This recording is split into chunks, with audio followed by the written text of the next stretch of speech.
Hold on, are we live? Skate Shop of the Week.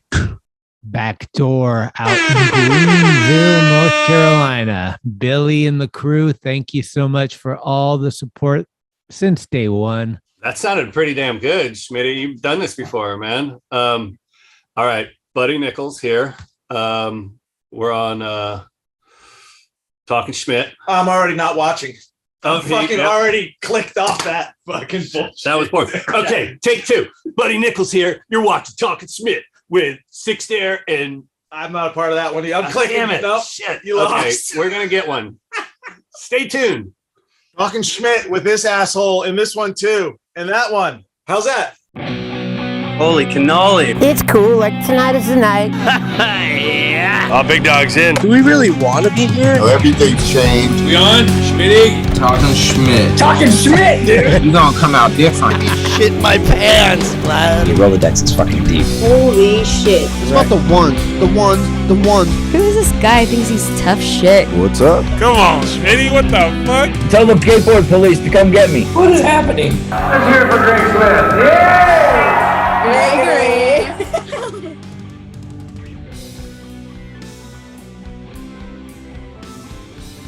Hey, from the people who brought you Fruit of the Vine, Tent City, and Love Letters to Skateboarding, just to name a few, and currently have their first narrative feature entitled Warm Blood, which debuted at the recent Seattle Independent Film Festival. This is both parts of the Six Stair experience.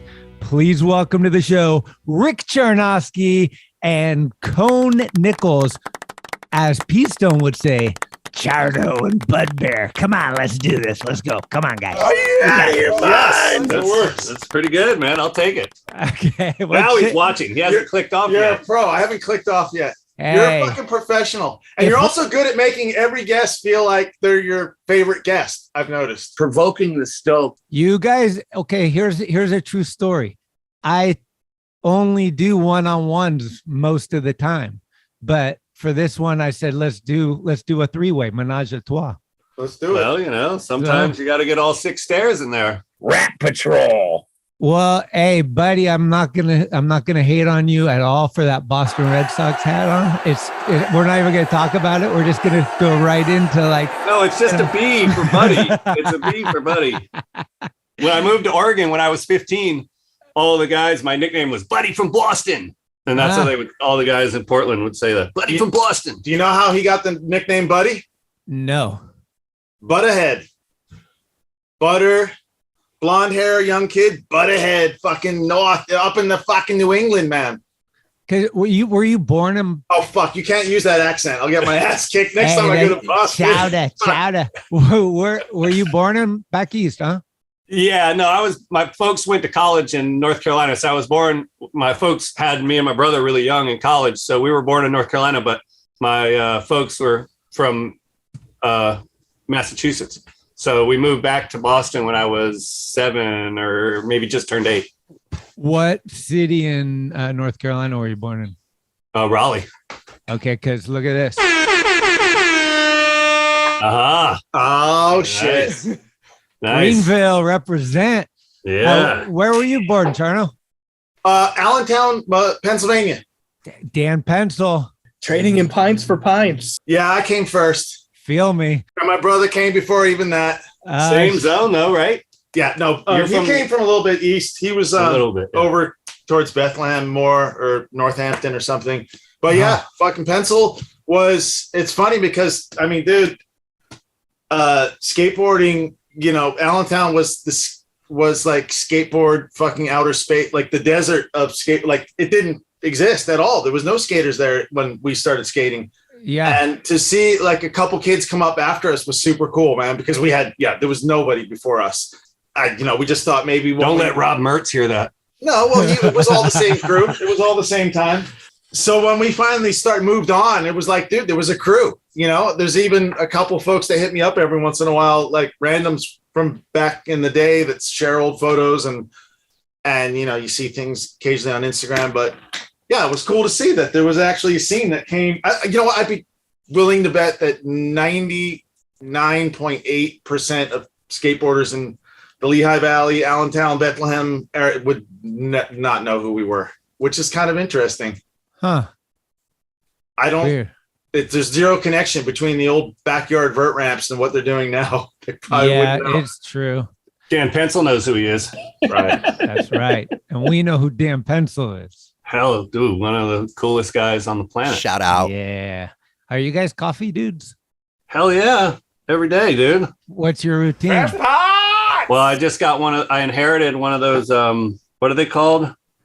The, what is it? You know, where you French press? No, like you have the little pods and you make the little fucking pods. Toxic footprint, bro. Nespresso. Oh, those little No. We have the bags. You return it. All right. And recycle all the fucking pods now through UPS. Yeah. Are you what? How do you do it? Are you like hazelnut and tons of sugar, or are you just black, or what? No, I put the milk in the microwave, heat it up, and then put the double espresso into the fucking thingy. All right, because I go to coffee with Beckers sometimes, and I'm like, dude, it's that Beastie Boy song. I like my sugar with coffee and cream. The coffee's this, and sugar's this. Yeah, that's good to see Beckers still taking care of himself. Fuck yeah. I mean, hey, I told him he could make the next cheese and crackers. We just need to edit all his clips. Like, what the hell? Dude, his scene, I was just up there because he so graciously donated a van to the cause. One of his old work vans. Dude, his skate scene is fucking one of the coolest ever. His warehouse with paintings and just this weird own art dungeon that he skates alone in. It's the coolest. Amazing. It's so Evan. I mean, he's been like that since the beginning of time. Like I lived with him in the 90s in New York in that loft up on the 10th floor. And Buddy introduced me to him when I moved to New York because he knows him from way back. But Evan's always lived amongst his art and skated and painted amongst his art. It's dude, I met the same person. I met him a few years before that in Boston. He was living with a mini ramp in his room and his dust on the floor and art on the walls. That was probably 93. It's fucking awesome, man. I fucking love Evan. All the way back to 93. The guys always had indoor skate shit. And I didn't meet until later. I would have loved to known him in that loft era. There was a mini ramp in there, right? Too? Yep. That one where it's like had the cement flat. It was like two quarter pipes, basically. That was really cool on the 6th floor of a loft building. I think that loft probably rents now for like $15,000 a month or whatever. It's fixed up, but the equivalent, that amount of space in that building where it was, is easily $15,000 a month. And I don't know what it was then. We got to see a good little in New York. We got I moved up there from Philly right at the end of New York, like the 90s, when you could still like go there and get a little piece of that, like whatever people went to New York for. Yeah.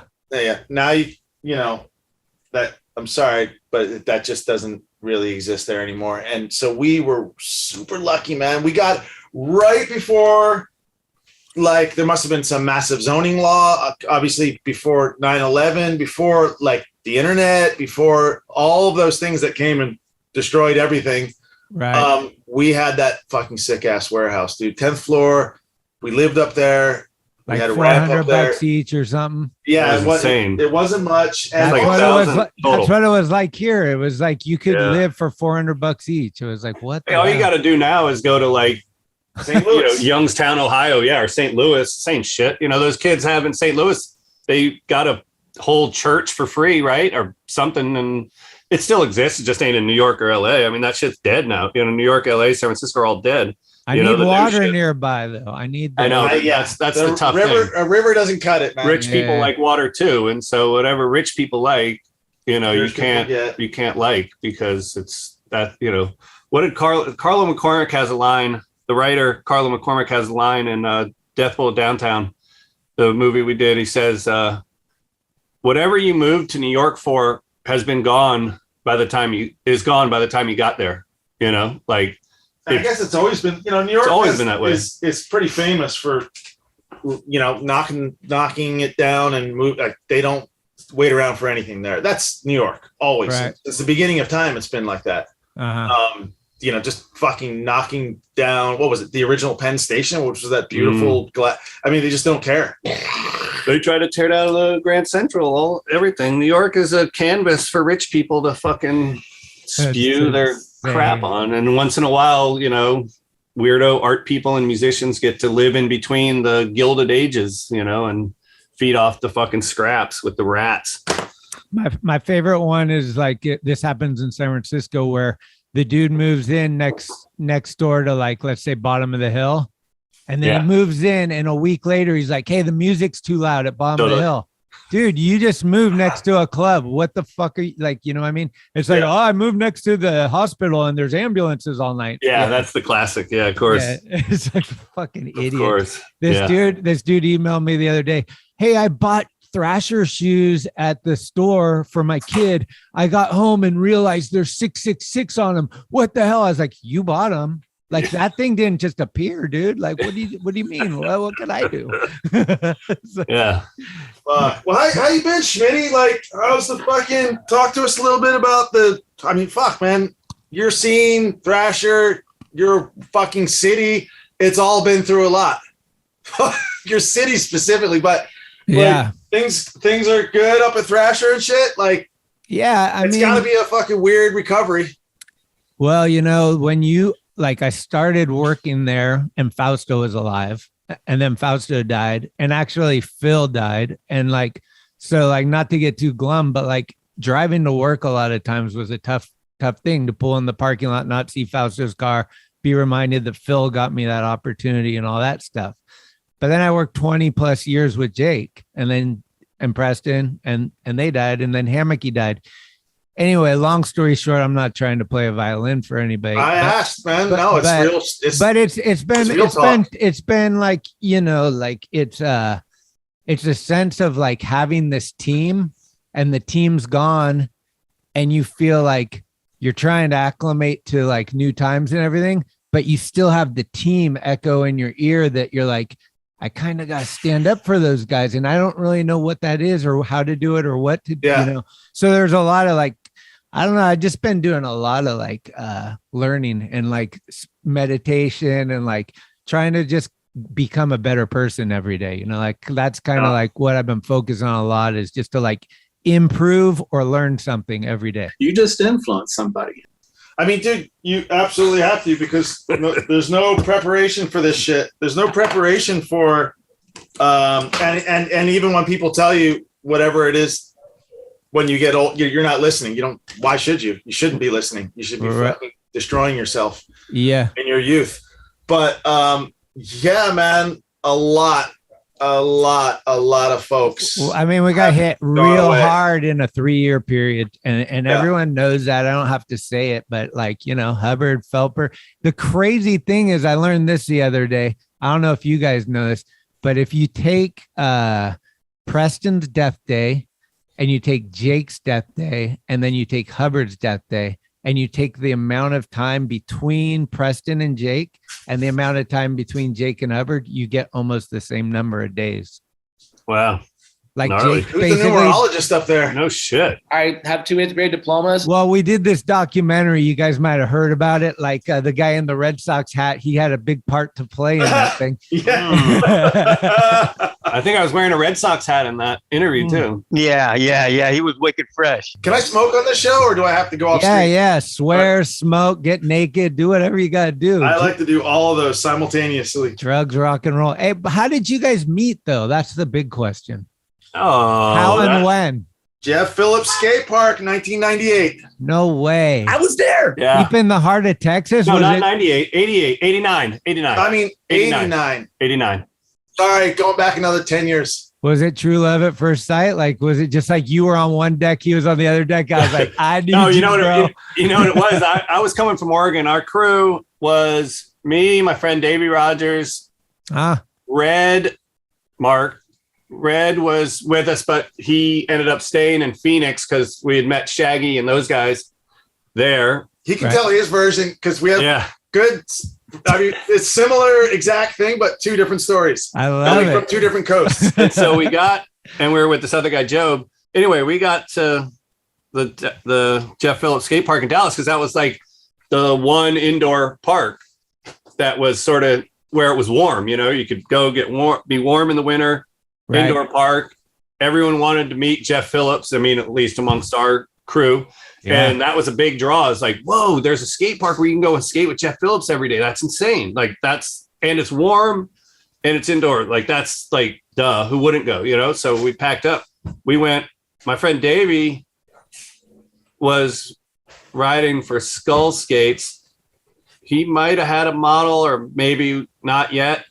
Anyway, Rick was with Dan Tagg. Dan Tagg did have a model on Skull Skates. It was like a tribal tattoo graphic. Do you remember that? It was like bright orange, black tribal graphic. Anyway, so we got down there and we didn't obviously have a place to stay. You know, we showed up into town, no place to stay. Didn't know Jeff, and so it was like we were scheming. We were on one side of the deck, like, oh, dude, what's our in with these cats? You know, we heard like Bernie O'Dowd. They're with Bernie O'Dowd, and Bernie O'Dowd had an apartment right up the street. We're like, what's our in, dude? We don't want to sleep in the car again tonight. Brian Pennington. Whatever. We stayed at Pennington's when we went. Rad. And so we pushed Davey over, like, Davey, go talk to Tag, man. You guys both ride for Skull. Like, we're in. You know, that was like, duh, of course. Yeah. And so Davey went and talked to Dan. And then, you know, so we had 8 dudes in a 1-bedroom apartment. Bernie lived in the closet. Yeah. I was coming down from Pennsylvania. This was post high school. Because did you graduate in 87? I graduated in 88. I was in college at the time, but taking a semester off. I always took the winter off to go skate. I got out of school and it was like, you know, road trip, California. Obviously, you know, it was fucking on. I was going to go be a pro skateboarder. I mean, I wasn't really the plan, but I mean, just the idea of just go fucking get with it. Now I'm out. We knew these guys from the mags too. You know what I mean? Like they had already had like checkouts and blah, blah, blah, and ads, you know, whatever. Go on. So we knew who they were. It wasn't like they were strangers. Like we're like, oh, that's those guys, you know. Right. But this is how fucked skateboarding was, dude. You drive halfway across the country to go live somewhere that had a vert ramp. Quietest 5-hour drive we ever done. Yeah. Like that was the point. Like, okay, Texas, obviously, good crew down there. The main thing was Grholski was down there. He just moved down here. Oh. That was another draw. Yeah. And Murph and Jim Murphy. Yeah, Murph and Grholski just moved down. So we came down with, I drove down with Murph and Tag from Jersey, Pennsylvania, because, you know, it was all the same trip. We were all in Philly at the same time right then. We were all living in Philly, me, Murph, and Tag. So we went on a road trip, got there, and I think my mission was to go to California, but I didn't really know yet. So we went to Florida. Stonehenge had just opened. Went to Florida. Were you with Donnie Meyer too? Oh, yeah. Donnie Meyer and Scott Stanton. Yeah. Yeah. The whole Zorlak crew. Sam Meyer, too. Sam and Donnie and Scott Stanton were all in Dallas, too. Anyway, we all ended up in Dallas. Like I said, dude, it was the time when it was the only place to go. There was a really good vert ramp. It was a really good place. You could skate every day indoors. Jeff Phillips owned the fucking place. Yeah. There was a huge scene. That was the big draw. Everyone was there. It was just a really good time. Crumb was there as a little kid. So we went, and I lasted not that long because Stanton and Donnie and Sam Meyer had a car and they were driving to California. California's gone crazy. And I was like, well, fuck it. Let's go to California. We're going to skate pools the whole way across. So I ended up there with you guys. We met, and then you guys stayed, and we moved on. We actually ended up going to Stonehenge. We were on exact opposite trips. We were headed to Florida, and these guys are headed to California. So we crisscrossed applesauce. So then we got to, on the way to California, we got to Arizona, and that's where I met Red. Yeah, we had dropped Red off in Arizona. Pool, and we stayed with another dead guy, fucking Steve Schneer. Oh. We stayed at Steve Schneer's house. That's when Rick drew Steve Schneer's back tat, which was a tribal, 2 naked women in a tribal design from the top of his neck to his butt crack. I fucking drew it. He paid me, dude. It was amazing. Imagine being on a road trip and some dude putting a shitty sketch in front of you and being like, dude, I'll give you $200 if you redraw this for me. Wow. But like, kind of do. I threw a couple extra flares on the tribal, and tribal was hot in '89, dude. Yeah, and still hot. And I drew his fucking tat, and then it ended up. I can't believe it. I think it was a board graphic first. It was. I think it was a board graphic for Airborne, right? Airborne. I was like, who the fuck is gonna watch this? This is gonna be the worst rated show ever. That's the worst that's the history goal. ever. That's the goal. Talkin Schmit, dude. That's all on me, though. You guys are great. Come on. Yeah, we're great. That was our story. Thank you. That was our story. Well, so I mean, what we met. was the cosmic connection that like did you exchange numbers? I mean, there was no email or nothing like. No, we didn't see each other for years. We didn't. That was done. Like, I went back to Oregon. He went back. So it wasn't to love at first sight, and you moved in together and started Six Stair. No. We didn't hang out for years, and then New York. I moved to New York and with another dead guy, Andy Kessler. Shout out. At his fucking ramp up in 108. Yeah, I was living in New York by 95. All my friends are no, it wasn't Andy. As a matter of fact, Andy was there that day, dude. Yeah, we were skating 108, and I remember you talking about going to Amsterdam to shoot the fucking Cannabis Cup with Juan. Right. And I was like, whoa, dude. And I was like, hold on a second. I fucking know this. And I went down. Buddy's talking about this fucking thing. I know the voice, obviously. And we met again. Yeah. Yeah. Then you split, and I was like, fuck it, I'm moving to New York. I had a picture frame shop with Dan Tag in Philly. And I sold that, and I don't know what's next. I wanted to go travel. So I moved to New York. But not that was travel. It was 2 hours up the road. But I had a knee injury, had got knee surgery, so I had to fucking plant it for a while, for like 9 months. And I moved to New York, met Buddy, and that is we were both already into making video. Me and my buddy Juan were on our way, like you said, to Amsterdam to shoot the Cannabis Cup video for High Times. We made this. Our buddy now, Juan worked for High Times, and so I was working at a TV station, making little videos, whatever, in New York, just shooting shit or whatever. Yeah. And Rick was doing his thing, had gotten a video camera, and so just coincidentally, we ended up in the same place with the same sort of like post skate passion. You know what I mean? Like not post skate, but like up in fucking 95. Yeah, but you know how it is. Like when you're ancient, we can't skate anymore. Yeah, I mean, we weren't going to make money off skating or anything. I never did. He had his, I had a Zombu ad. I used that bad word. Yeah, he had a Zombu ad. He had made it. Got a check out in Transworld or Power Edge or something, and whatever. Yeah, but were you still around when Slap started or no?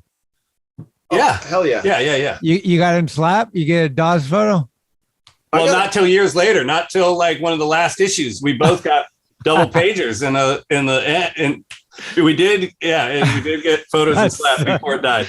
Good story about a photo I had in Slap was check that off the list. Yeah. Dawes like, hey man, we got to go to this pool. I got to get an ad for Dustin or a shot for Dustin, blah, blah, blah. So we go to this pool on Sunset. I got a parking ticket, and then he got a photo. Dustin didn't get anything, and he took a picture of me, which I didn't even really know. Ends up as this big fucking picture, and the only thing I heard about that was Jake pointed out, "That's a bail." Back foot.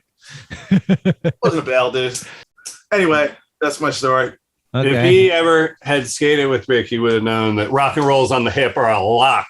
I don't think it was back Smith over the light. Oh, that one! Holy shit! You're with Punk Rock Matt, right? I remember that. That's right. I forgot about that. Yeah, I'll fucking give anyone $100 if they can find that picture. I haven't seen it since I looked at the magazine. We gotta have it somewhere. I bet you Dawes has it. He's pretty good at archiving his stuff. Yeah, we got it. We got it somewhere. Were you guys? How'd you get into the video stuff though? Did you go to school at all, or did you just like take photos your whole life, and then when video cameras came on, it was a natural progression, or what?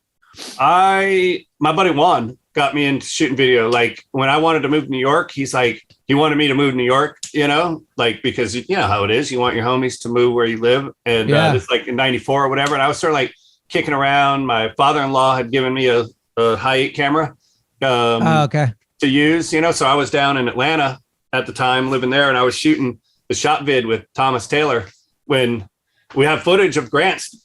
We put him on a skateboard for the first time. Put Grant on a skateboard and pushed him around on the porch. On his front porch. Yeah, on his front porch. And so that was when I started. I got into video through Thomas Taylor. Wow. Shooting for a shot video in like 93 or 94. Torque and Stratosphere, And so then my buddy Juan calls and he's like, hey, I'll quit my job and give it to you if you move up here at this TV station. I was like, fuck yeah, I want to do stuff with video, or whatever. So I was, jumped at it. Moved up to New York. Sure enough, lived up to his word, gave me the fucking job. He was tired of it anyway. And so I started learning like the basics of editing or whatever for TV news. And then when Rick moved, it really was like this is maybe a couple of years later, it kicked it more into high gear of like, oh shit, like this guy has his set of ideas. I had some ideas, but it's like, it's easier when you don't know. Sometimes like when you don't really know how to do something, it's sort of easier to like bounce off each other of like, hey, we can both fuck this up together, and kind of figure it out a little bit, because he had done a couple really cool projects already. So, and I had done some little projects and was just shooting all the time, trying to figure it out, Huh. And did Charno, did you start with film too? Were you doing Super 8 before video? If you would have refer back to Future Primitive, you'll see me standing next to the Virginia Beach half pipe contest. Caught it right here, got 3/4 of a mile from here yesterday. Today they took me right to the spot, man. With a Super 8 camera in my hand. My mom gave me that fucking Super 8 camera for graduation, and I lost it on that trip. But we do have the footage. I have the footage. We have the footage from that camera. But there's this amazing shot of this kid freaking out next to the ramp, going crazy, and I'm sitting there with my Super 8 camera. And it's the funniest thing. So many people have sent me the photo, like just random sighting. But I got a Super 8 camera, and I was super into shooting Super 8. I was super tight. My best growing up skateboard buddy, Geoff, was a photographer, Geoff Graham. Power Edge. And so I've heard that guy. We had zines, and we were just always into documentation of our scene, always. And so I then got a video camera with Tag. We bought one together when we had a picture frame shop together in Philly. And that's when he got that video camera, and Tag took it first. We owned a business. Tag and I owned a picture frame business in Philly together. And we had to take time off from the shop. It was our first vacation since we owned a business together for like 2 years. We worked so fucking hard. We never took him up. Tag's like, all right, we're getting a video. Finally made some money. We're getting a video camera, and I'm going on a skate trip, and you hold down the shop. He went to Florida with Groholski on a road trip and came back with the fucking sickest video. I'm laughing because I remember the video. It's so funny. He was doing skits and just all this funny shit and skating, and I watched it. It was like on camera edit. I still have the tape. Yeah, and I remember seeing that fucking clearly, hitting play and watching that and just being like, oh, dude, this is it. That inspired you. Like, I got to do this. Absolutely. It was the first person to ever grab the camera. He was doing funny shit, little skits, saying fucked up shit. He had like a rolling kind of dialogue going throughout. He was fucking with Groholski the whole time, because that's what we always did. Groholski's just sort of like we could fuck with him, and he would just love it, because I don't know why. He just thought it was we would do it. He was super quiet guy, and we just get loud. So Groholski and Tag made the best video ever, and that was when I got psyched, like 94, 5. 94. Okay. It's like an extension of making zines. I mean, we both made zines in high school, separately by, obviously on our own respective scene. And for me, it was just that outgrowth of always, doing, trying to showcase, you got the creative genes, and then you're learning how to tell a story with your creativity. Yeah. It was all pretty natural, dude. It never was a thought. It was just about how are we going to finance it? How are we going to pay for it? How are we going to put this together? How are we going to find someone to edit? All this shit was. And it was a lot of it was also, remember, like when we made Fruit of the Vine, a big part of it was like, how are we going to, we both, getting to be 30 or whatever. And it's like, oh, one thing never did in skating is ride enough backyard swimming pools, it's like, that's like bucket list, ride a bunch of pools or whatever. How are we going to do it? Oh, I bet if we brought a video camera and made a movie out of it, guys would show us pools, or whatever. Yeah. And it's like, cool. Right. Let's think of like some weird spin on it, like, oh, cool. We were both by that point, we had this camera shop in New York where you could still buy new, like dead stock of Super 8 cameras, so we had a few brand new cameras, and, we had a little pharmacy in the West Village that developed film, and, so we could do it, we had the infrastructure to shoot film. It was like a major hobby. Yeah. The excitement of getting film back, dude. Yeah, because we were just walking around town shooting film and shooting ourselves, skating, wherever we were skating a little bit here and there. And it's like, all right. And interested in documenting. Like the thing about Fruit of the Vine that Buddy was animate about was the interviewing, documenting, talking. It was the first time that was from the news. Yeah. Yeah, it considered like wow, okay, there's a story, there's a history, there's something interesting about skateboarding, besides just skateboarding. Right. Like I never thought of it ever before like that. Like, hey man, we're doing our own thing in the back. Yeah. We build our own scene. That shit it took a long time for skaters to start thinking like that, like celebrating their own history, their own. Nobody cared. We're still in the middle of in the mid '90s. We're still in the middle of trying to destroy our history as skateboarder. It was just like. I look at it as like the rebellious teen years, kind of like the 90s. Like it was a whole new wave of shit that came and everyone was just like, fuck you, old people, bowls and raps. And it's like, there's too much shit being invented to and it was exciting. Past, it was just like the evolution right in that time. But then remember like Fruit of the Vine too, it was like that thing of like, we had, like I said, we had this camera store where we could buy brand new cameras for like $35 or whatever. We still have some on the walls. And, it was like, it'd be a cool shtick, like with making a thing about backyard swimming pools is why don't we use the medium that they used in the 60s, showcasing suburban life? They used Super 8 camera, like that's what all those old films of, the 60s and the nice car with the fins and the suburban sprawl and, just. But also, what does it sound like? What's it like when you put sound to it? Yeah, that was our big goal. Was the big thing. Was to make a film with this scratchy old thing that you never heard sound with, and put sound to it. And you needed two people. You needed somebody to do right sound and shoot video. We would get the sound off the video, obviously, and then someone to shoot Super 8.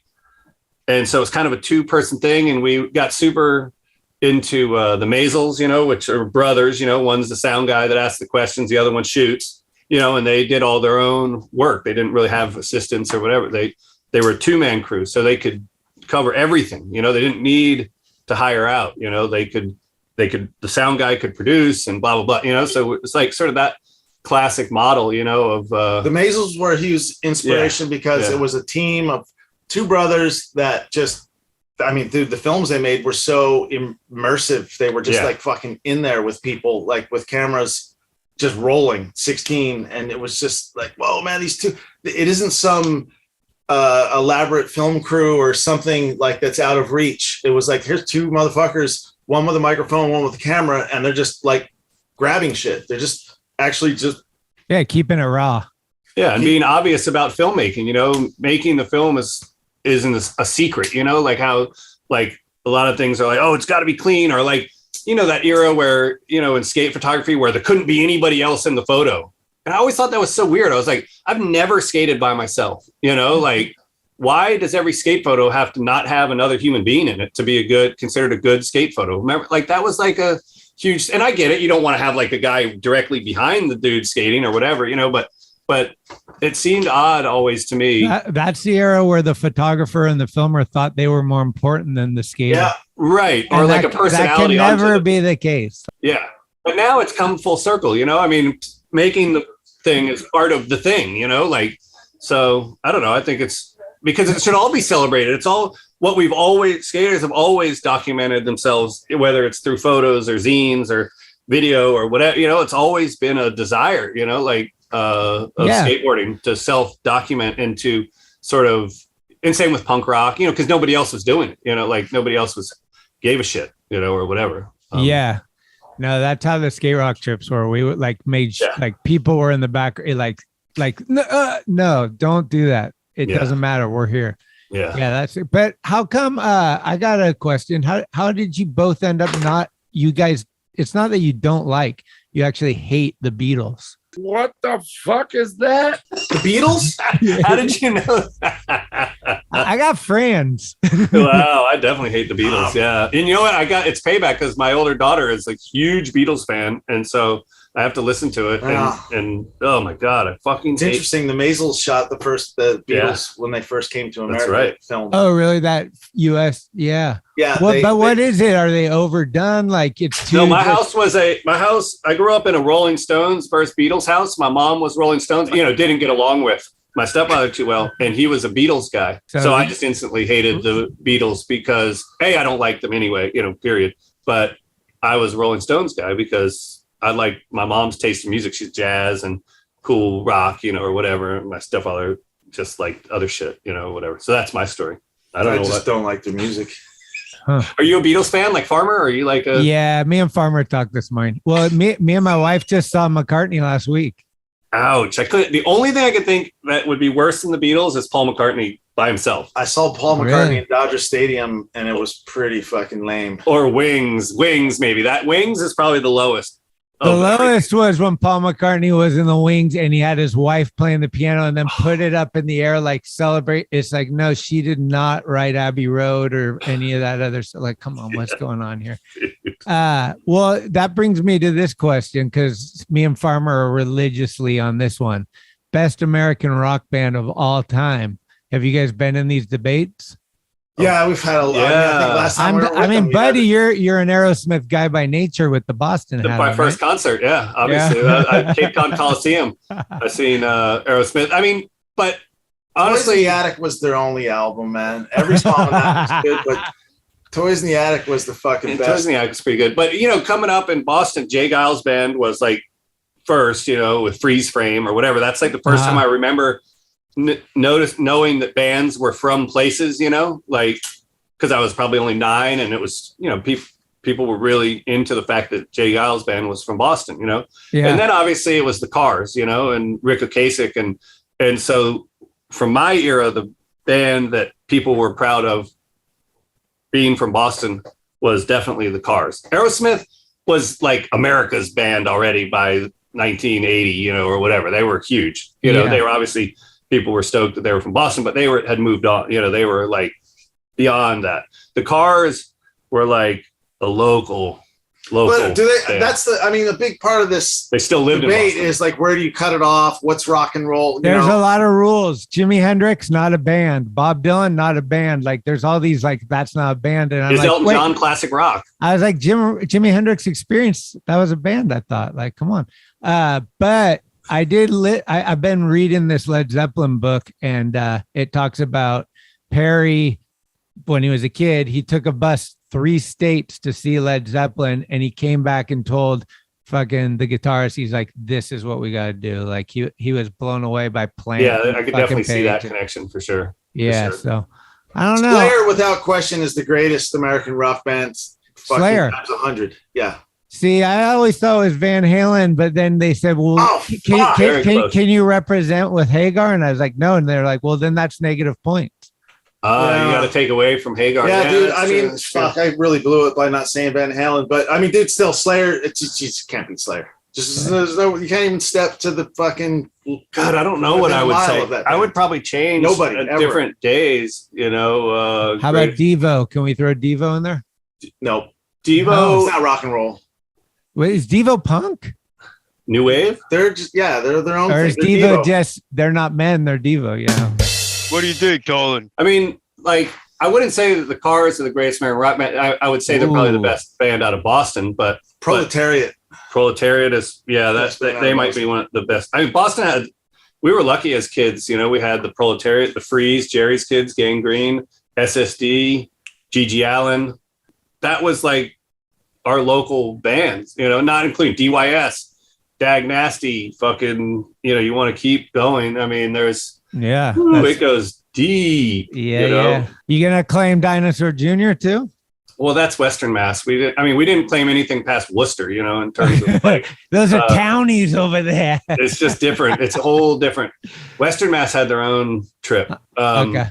But Rick Ocasek produced Rock for Light, Bad Brains, smaller stint, but a lot of impact. I would say the Bad Brains are probably, to me, the best like hardcore band or punk band, Man, it gets, but it's tough, Yeah, you got it. There's so many avenues for debate, but that makes the conversation fun, especially when you're at the bar all night drinking and eating and talking shit, and then you're like, wait, what about? You spend more time trying to fucking alter the rules because there's too many variables. And then it's like, do you let, like, Canada has some really good bands, and obviously slow it down. The UK and blah, blah. Because Thin Lizzy to me is like probably the best rock band, up at least in the top 2 or 3 rock bands of all time, and they're, but then you got AC/DC from Australia, AC/DC is one of the top, and AC/DC is pretty tough. Pretty hard to beat. I mean, that one has played in my car stereo more than any other band, I think, for sure. Yeah, And they transitioned from singer to singer and pulled it. Yeah, which is I mean, definitely not as impossible. good. Bon Scott years are definitely better, but you know, Right. yeah. Farmer's turned me on to a lot of good shit. You know, like I didn't know UFO before I met Farmer. And now, another first impression with Tony Douglas Farmer. I first met them in Salba's front yard way back in April of 1999, and I will never forget it. It was quite a day. And the thing about going skating with Salba is there's going to be other players involved, and it could be some legendary top pro, Lance, could be new hot guy, Tristan Rennie, whatever. Could just be a busload of the biggest fucking Barneys you ever met in your life, but it's going to be someone. And on this particular day, it was Rick and Buddy, and I can picture it so perfectly. The sheer excitement, especially on Rick's face, and him coming up to me and going, "Oh yeah, so you do this all the time, man? We've never skated with Sal before. I'm tripping out." And which I get it, man. Because I remember when I first started hanging out with Stevie. Anyway, this is when they were out from New York and first filming stuff for what became the Fruit of the Vine documentary. And we just fucking hit it off and had a great day skating. It was the first time we ever ridden that big Howard Johnson pool. We rode some slippery little blue thing that I ate shit in. This little apartment pool. Great day. And we traded numbers. Buddy is still one of the only people whose phone number I remember, because that day he handed me they'd made business cards for the project, and it just said pool movie, and then the phone number, which I will not disclose right now because it's still Buddy's number, and it's one of the only phone numbers I have memorized, because at the time I didn't even have a cell phone yet. I was, I remember I used to get pages from them, and I'd have to pull over. And anyway, I started coming out to New York a lot and hanging out with them, and they came out to California more and more. And in the end, it was a life-altering event because they're two of my best fucking pals, period. And it completely, in many ways, reshaped my life, as I'm now a permanent New Yorker, and they live blocks from where I was born in Hollywood. Love those guys. Yeah, bye. Head on down to your local shop. Ask Blood Skateboards. Or visit bloodwizard.com for all your conjuring needs. Tickety-tack. Hey, it's Corey at Blue Plate, 3218 Mission Street. Come see us. Meatloaf, fried chicken, deviled eggs, Dollar Olympia beers. We're here every day of the week. We got a garden, and we got smiles on our faces. Come let us make you happy. When was the first time you met Farmer? Were you in New York? No, we met Farmer in the empty swimming pool. Like Pat Quirk says, you meet some of your best friends in an empty swimming pool. Howard Johnson's pool. We were going to shoot for Fruit of the Vine with Salva.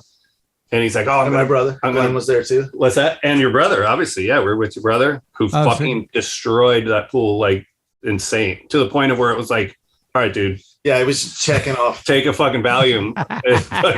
He went like every corner trick you could do, in a square pool. His brother laid down, and like before anybody, Yeah, all kinds of shit. Weird shit. I probably didn't realize how weird it was because I was so used to seeing it, but it was like looking back now. But yeah, dude, the guy still skates. He's 2 years older than me to the day. We have one day apart birthday. So he's 55 years old, and he just won a skate contest the other day in Switzerland, some vert contest. Really? Yeah. I mean, dude, he's so good. All the like Grosso clued me into like all like, when they used to have those vans like Masters contests, whatever. My brother used to show up and he like would win. He beat Caballero. He beat everybody. It's fucking weird. Like, and nobody. Get him out here. He's not a master. He's a legend. That was the argument. I think Salva, and it was really a weird thing because all this had happened, and it was like sensitive issue between like me and Grosso because they like kind of didn't like my brother because he would show up and win, and nobody wants to see somebody beat Cab that they've never heard of. I mean, that's sort of against the or point of or a lot of people want to showcase. see that. You're right. Yeah, you know what I mean. We don't know. Yeah. Your brother's like the older Bucky Lasik, you know, like he just ain't going fucking Whoa, anywhere. that's high Like, praise right there. well, yeah, I mean, You got a boneless front invert on you? Like, did you come see on. that switch method that Bucky put on Instagram the other day? Bucky is the best. Everyone says Tony Hawk, but Bucky is the best. I think Bucky's the most. I don't. Is he the most underrated? I mean, he's absolutely fucking. I mean, and he gets all the love. You know, people who know fucking know. Yeah, but like he that guy no is, board sponsor, like get kicked off of a shoot. Like what? This is the best dude. What are you talking about? My shit's taken care of. Doesn't he still do that switch? I hate trick names that are like a half a paragraph long, but like a switch kickflip Madonna. Oh yeah, I did see that. Yeah. And he's got like nollie heel flip Madonna. Like he's got so many variations and you don't know what's going on. It's amazing. The switch fall guy, not many people could do a fall guy and he's got a switch one. It's like, yeah, he defies a lot of fucking rules and laws of what is possible. He's incredible. He's fucking incredible. And how long? I mean, that dude's from my era. Like I used to skate against him. You know, he's from Baltimore. I used to skate with him in Ocean City. That's my home, sort of my second hometown. And we used to skate together all the time. He was a little bit younger, but I remember just from the very first time we ever saw that dude. Right. It was like, whoa, what is this? He was definitely a unique East Coast, you know, weirdo. There was a couple guys out there that really stood out, you know, Groholski probably being the first of those that just didn't really, they were from somewhere, you know, nobody else skated like that from there. Bucky was also one of those folks that like, nobody skated like that. That came from somewhere else, like outer space. Insane, right? I was gonna ask you, Cedar Crest, is that one of the best vert ramps you ever skated? It was good. You know, a lot of people say, I think you've probably skated a lot more, but Fred Smith was telling me like, it was the best. Like, yeah, it was perfect. Built and Also, it was steel. You know, it didn't have a lot of flat. I like more flat bottom, whatever. We're getting into the details. Who cares? But it was the first steel ramp. It had pool coping on both sides. It was so fucking fast and it was like solid. They built the thing with like 2x6s every 6 inches. It was basically like cement, faster than cement though. It was steel. Like I think Cedar Crest was the first metal, if not the second. And it was a fucking thing, man. People used to go there and the hugest fucking assemblies. I remember the photos in the mags and stuff. Like I'd never been there, but I obviously know of it just from the lore. Yeah, that place was intense. And it wasn't particularly my favorite, but who cares? It was like it was the best ever. That's where the highest air got done. Tony Magnuson went 11 feet or whatever. Yeah. You know, everyone loved it. Groholski loved that fucking ramp. Mertz used to go down there and camp out. That was, everyone used to like that ramp. When did you guys become Six Stair? 2006, maybe. 2006. We were NCP, Nichols Charnoski Productions. Before that, we did. Was it when you moved to LA? Right after, when we got a studio, and we got this. We were in the studio on Fairfax. That's the most stairs you've ever ollied, or where's Six Stair? It's across the street. There's right. Mike Carroll does. I know. Yeah. Ollie's up the curb and maybe does a nose manual to something off the Six Stair, maybe. Anyway, it's that one on Fairfax, little Six Stair. It was across the street from our studio. So, I mean, we're still, that studio is, and we had to sign some paperwork to get a name, and we're starting new. We didn't have any ideas. Oh, fuck it, Six Stair across the street. We call it Six Stair. Okay. I mean, like, we all had to go ollie down the Six Stair real quick just to seal the deal. Bailey, Jocko bonelessed it. Dude, I cracked off a skatepark ten-stair on the body corporate trip.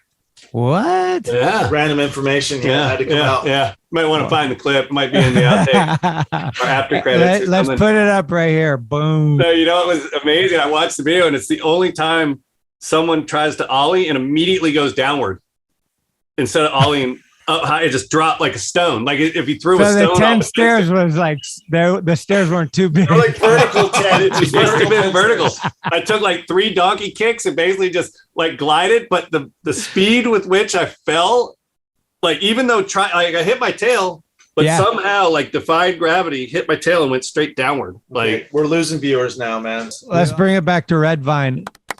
Fruit of the Vine. That was the first like production where skateboarding kind of, you did your pool thing, and then all of a sudden you're probably bros with a bunch of new people too, and this opened up the gates to like what you said, right? Like more pools, and now you're getting more phone calls, and like, oh, well, let's keep it rolling.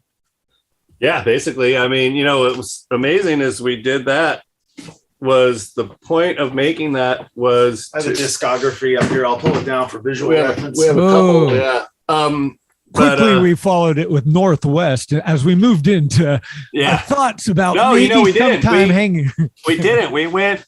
It worked, dude. We made that Fruit of the Vine, and then right from there, we remember Blue Torch TV. I use that word. Blue Torch. Yeah, it was like before Fuel TV. It was like a extreme or action sports TV thing. Maybe it was on Fox Sports or something. I forget. Yeah. But somehow somebody there had seen it and were like, "Hey, do you want to make a half-hour or 22-minute show? To fill a half-hour TV slot?"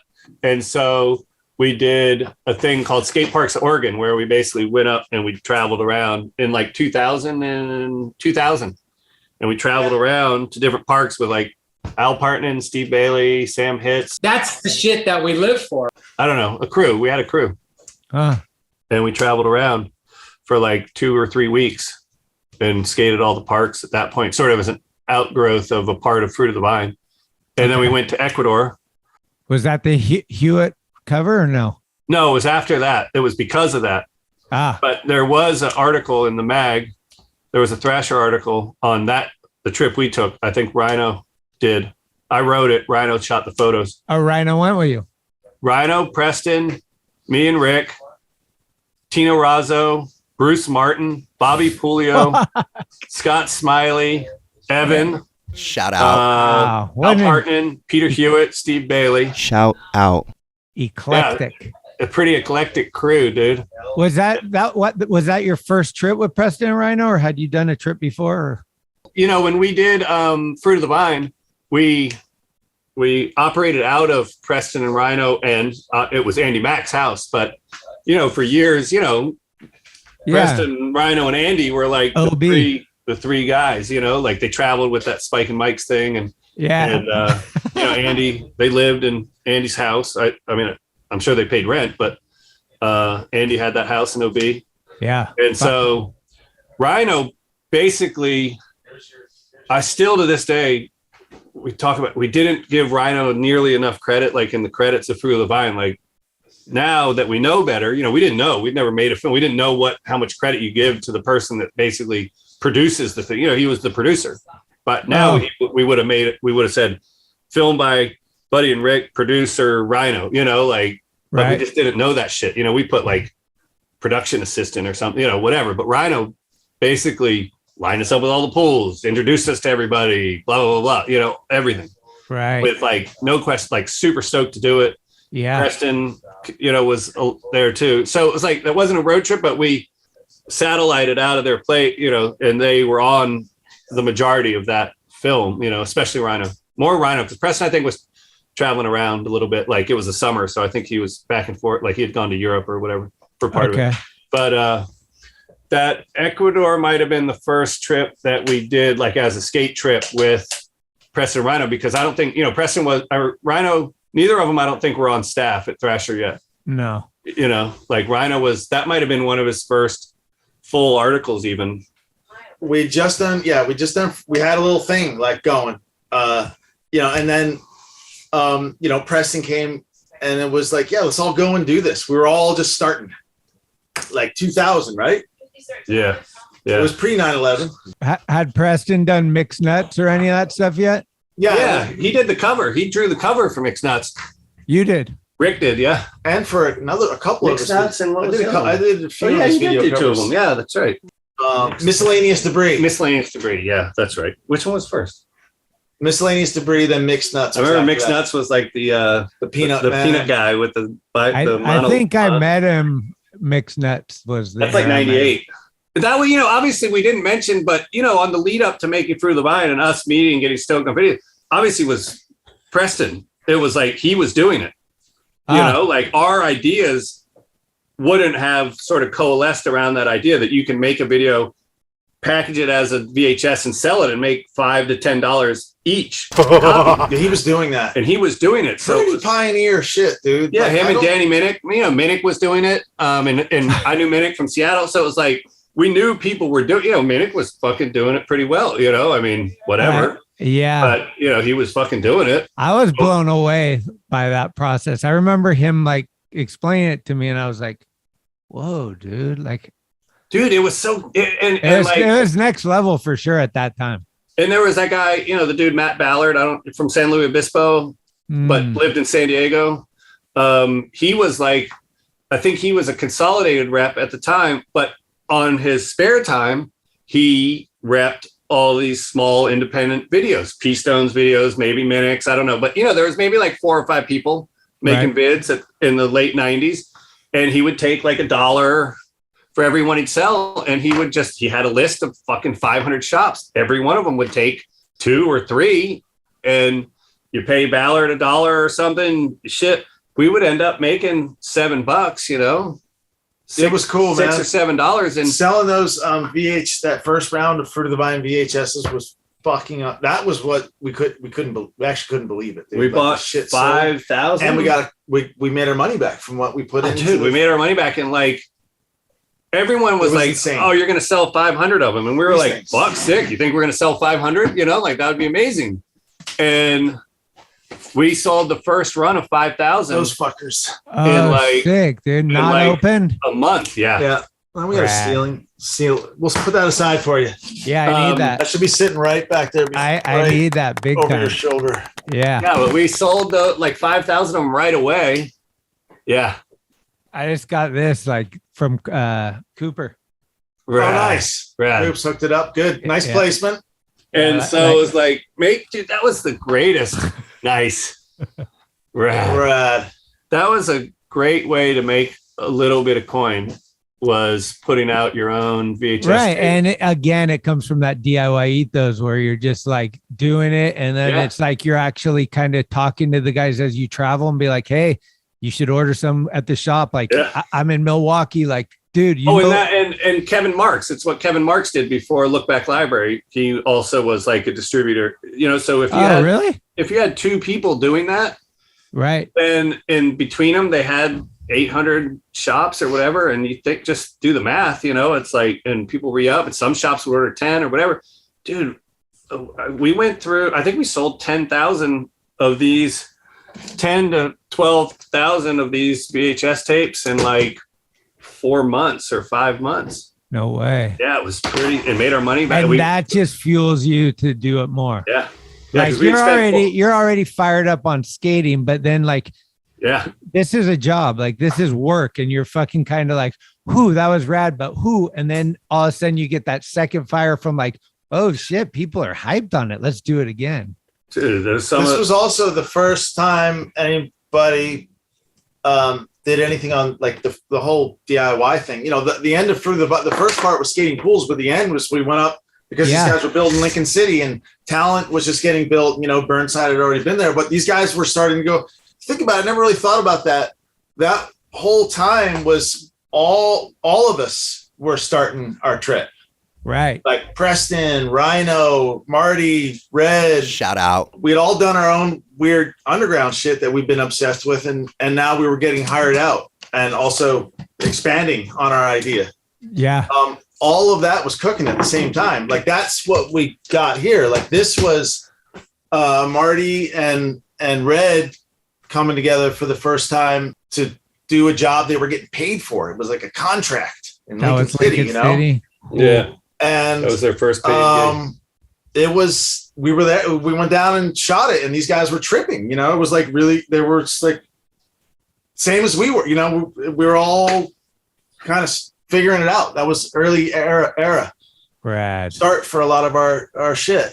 Those early Hubbard interviews and shit are so fucking, it's magic. Like just to have like that stuff documented in those early times. Yeah. It's just like, man, it's a tear jerker and a like it's every emotion you can feel at once.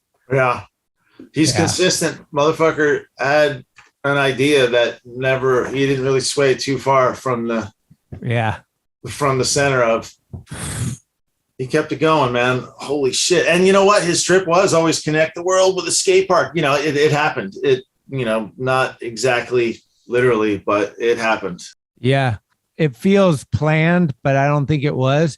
But when you go into Oregon and you start hitting skate parks and they're like, it's your path to wherever you're going and they're rest stops. Like it's so sick. Like you're like every 2 hours we're gonna stop and skate for a little while. Like you can do that. It's crazy. Yeah, it's so cool. So cool, man. Fucking how did like fast forward a little bit? How did the anti-hero and the Tent City come into? That was your first experience with them, was going to Australia, right? Yeah, that was our first time like making a video, you know, for anybody else or with anybody else. Okay. Yeah. And that was Pete Hewitt. You know, we were friends with Pete, you know, I mean, Rick knew him from years before and going on trips to Europe or whatever, like early 90s, 1990 and whatnot. But like we start similar to how we reconnected, you know, it's like we reconnected through, you know, I don't think he's in Fruit of the Vine, but anyway, like on other trips, you know, like obviously he wasn't around when it was fucked up. He was probably in Europe. Yeah, he was probably in Europe. It was Pete's idea. Yeah, it was just Pete's idea. We lived in New York. We were getting ready to move to California, and those guys were all in town in New York. And Pete's like, "Yo, come on down and let's meet up and talk this idea over." And we went down to. I'd never met Julian. I never met any of these guys. I only knew Pete. And so Julian came to see Northwest in San Francisco. Yeah, San Francisco. And I think that's what got him. I remember seeing him there. I remember seeing him and Jake, and I remember looking around being like, whoa, real skateboarders come to see our movies. Like, that's cool. Like, I felt like, oh, cool, man. Like, real guys coming are interested in our shit. Yeah. Right? Not just our friends. Not that our friends aren't real guys, but like people we didn't know that were like pro skateboarders from other places in the world that just would come to our shit. It was like being, you know, like a band and showing up in a different city and like fucking, you know, like whatever, some dude show up from another band that you like. Right. We met up with Max Fish that night and we talked it over and then we went for it. Holy cannoli. Met Cardiel and Tony at the airport we didn't even know this. We all met Cardiel and Trujillo at the airport on your way to Australia? Yeah. Yeah. Wow. Yeah. We basically introduced ourselves to those guys.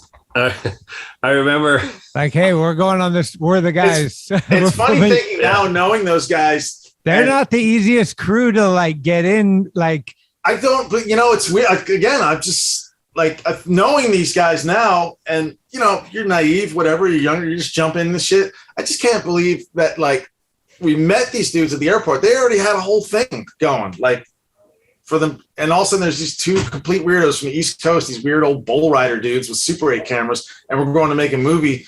I can't even believe that fucking idea flew. Like that actually went through. Bought our plane ticket, you know, like it was crazy, dude. It was fucking, and then we got to know all these dudes while we were there, like camping. Was Morford on that one?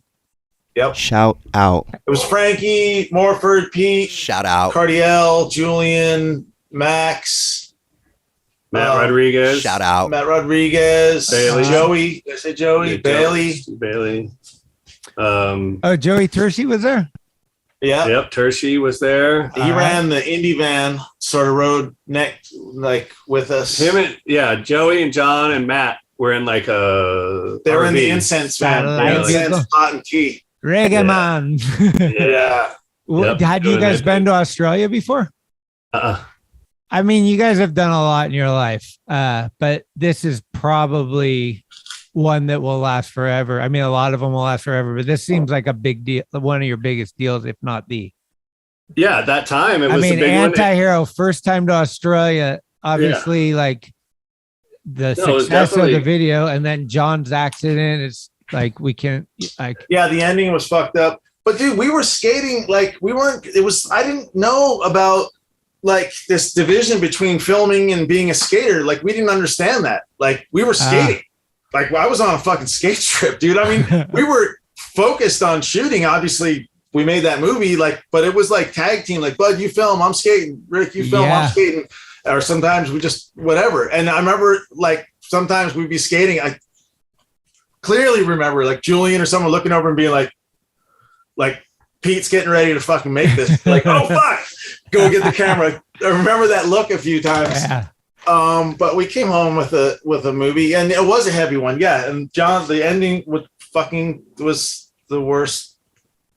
I mean, no, not the worst, but it was pretty fucking terrible. Yeah, that was. I mean, obviously the Johnny thing was fucking really. You know, there's two ways to look at it. You know, it's like accidents happen. You know, obviously, you know, and you know, it was fucking. But if you want to look at a glass half full thing, it's like at the end of an amazing trip where everyone had an amazing time. You know, like didn't happen fucking first day of a trip or you know whatever. It's like and he fucking pulled it like and Johnny's as good as he possibly better than anybody could pull it. You know, like incredible. the reality of. I was just with him last week. He's riding a motorcycle and fucking having the best time of his life. And the spirit of it. He's like so positive and happy. He's an amazing person. Johnny is an amazing. It's just being able to keep your spirit up through that. Like it's fucking. I would have, you know. Absolutely. He's a real motherfucker, man.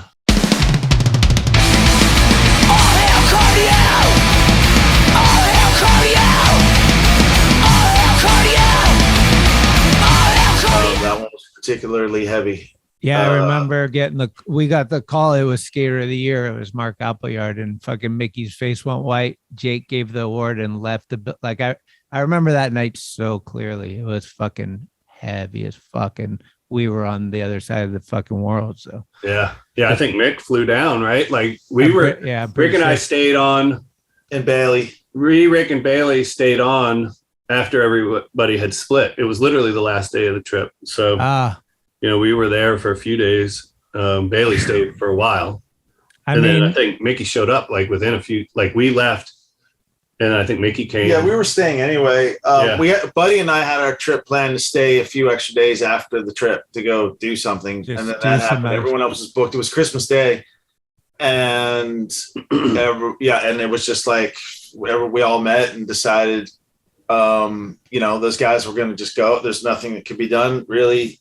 Yeah, his dad was already on the way. His dad was on his way. Buddy and I and Bailey were there to like just hold it down and be with him, and then that was it. That was just the next few days afterwards. Yeah, but man, fucking Johnny and he's motherfucker. Goddamn inspiration. He's the best. He's so man. We were talking about Cranny earlier, and I think Cranny was channeling his inner Cardiel, like for real. Yeah. It's just no, John has done, you know, it's pretty amazing. You know, the guy he's such an inspiration as a skater, you know, of like that, just that go for it. You know, you could be a 150th the skater of Cardiel in your ability, but you can channel that same thought process when you're skating, you know, like, you know, you feel like it. And when you get to that point of feeling like Cardiel looks in a video, or if you had the pleasure to skate with him, like that's when you know the session's on, you know, and you can feel it, you know, and he does the same thing. I think, you know, off the board, like I've been hurt and battling stuff, and think about John and his attitude and how, you know, that you don't fucking sit and wait and fucking wallow. You move forward. There's always something you can do. Anyway, point is that like John is that kind of dude. It's like, no, it ain't over until I say it's over. You know what I mean? Like it ain't a wrap, you know? And that's a really powerful, super, super powerful message, you know, and lesson. And we're all lucky, you know, skateboarding's lucky to have people like John, you know? For sure. He's The best. Well, let's get to some funny shit. You guys met Gerwer and you did what was it? Frankly Speaking or Traipsing or both? Traipsing was first, then Frank. I think I heard there was a little controversy with Traipsing, the name possibly. Oh, you talked to Bryce? You got some good fuck. This guy did his research. Childress, Partnet, and Bryce had a thing called Straight Trippin'. Trippin', right? Straight Trippin'.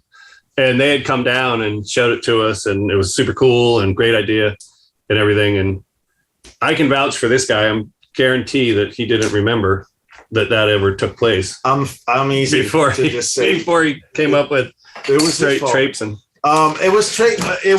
We were in Fresno and we're in the van and there was somebody traipsing across the street in front of the van. And I don't think anyone else in the van heard that before or something, the word traipsing.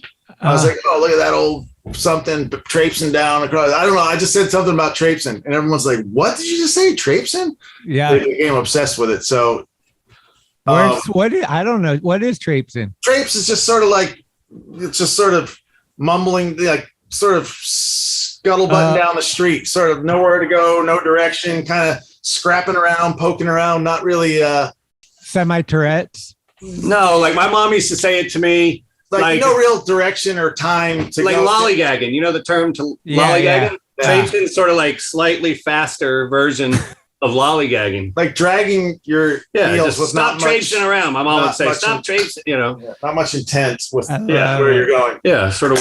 Anyway, so that became that was funny, and that was a super raw. Those things, I fucking love those videos, man. They were fun. Between the two ferns kind of mock. That was another one I wasn't aware of until after we had done it. That was. Oh, really? I had no idea about that show. I thought you intentionally did it. Like, oh man, maybe those guys did because with the little mic getting put out there, like it was just that was fucking fun, dude. You can't lose with Frank. Frank's just like gold. He's just like put the mic on. He's like bah, making you laugh. Frank is a funny motherfucker. I mean, I'm not the first person to say that, obviously, but he is effortlessly funny. I can't even say effortlessly. Effortlessly funny. Yeah. He's really, really fucking funny. So those little things happened. And then we did a bunch of episodes of those, Frankly Speaking, which was fucking hilarious. I love those things. And then what was next? Shore Break Baby. Oh, Shore Break Baby. That was the Vans. That was like concurrent with Love Letters. The first like 2 seasons of Love Letters was that during the Love Letters? Yeah, Shore Break Baby. Yeah, because Love Letters was the first thing that we did with Vans. All right. And then Vans needed they offered like, hey man, you guys got anything else? Yeah, or you want to do something with, because at that time I think everybody on Anti-Hero rode for Vans pretty much, Or we're getting the Grant was probably still on Alien Workshop or whatever it was at that time. That was pretty great. Yeah. So it was like. What year was that? 2010, 11, 12, something like that. Okay. 2012 probably by the time, when Trujillo was, big dog, and the shoe. It probably came out of like shoe marketing budget or who knows, I don't know. But Andrew Allen. Frank. And Julian did a downhill thing. Yeah, Frank was probably the only person that didn't ride for Vans. And was Grosso skating? Did we do a Frankly Speaking with Grosso? Yes, the last one. What was it? It was sitting in Pete's front yard. Oh, right. No, that's a good one. It was a two-parter. That's a two-parter, right? That. And that was when Grosso's Frankly Speaking is when he was just getting on the team. Welcome back to this week's show where our guest will be Jeff Grosso, and we'll find out what makes this man work. He's been growing since the age of 6, and he's still growing. I think he started growing before 6, but we're going to find out what makes this man grow and stop growing. Or stop growing. It was sort of like an intro. Because that was Grosso's intro to Anti-Hero. The first season of Love Letters, Grosso still rode for Label or whatever the emergent, I don't know, like some side thing of Label. I don't know. But he wasn't on Anti-Hero the first season of Love Letters.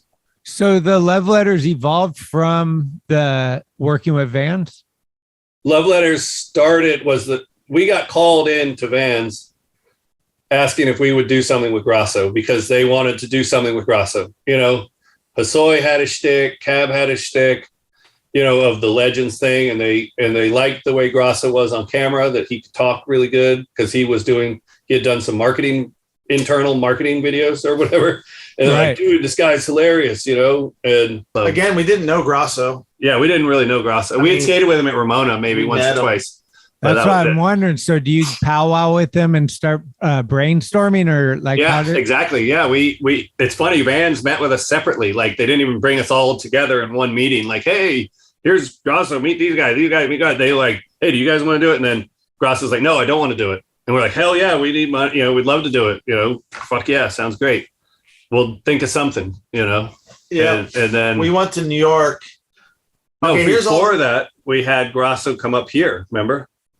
That we met with him? Yeah, at JoJo's crib. Oh, right. And dude, this was exactly, Julian came down and Grosso came up to meet with Julian about getting on Antihero, and we were starting Love Letters. All that happened. Oh, was he on Antihero the first season? I thought maybe he wasn't, but maybe he was. I don't, because I remember we were sitting in the car with him talking about, you think I'd go on Antihero or whatever? Yeah. No, he wasn't on Antihero the first. Right. Okay. At the beginning. All right. Okay. But then Julian, that was like first season, but that was all that shit kind of started. Yeah, the Antihero Love Letter thing all kind of started. But once he got on Antihero and then Love Letters kicked into like season 2 or 3, it was on.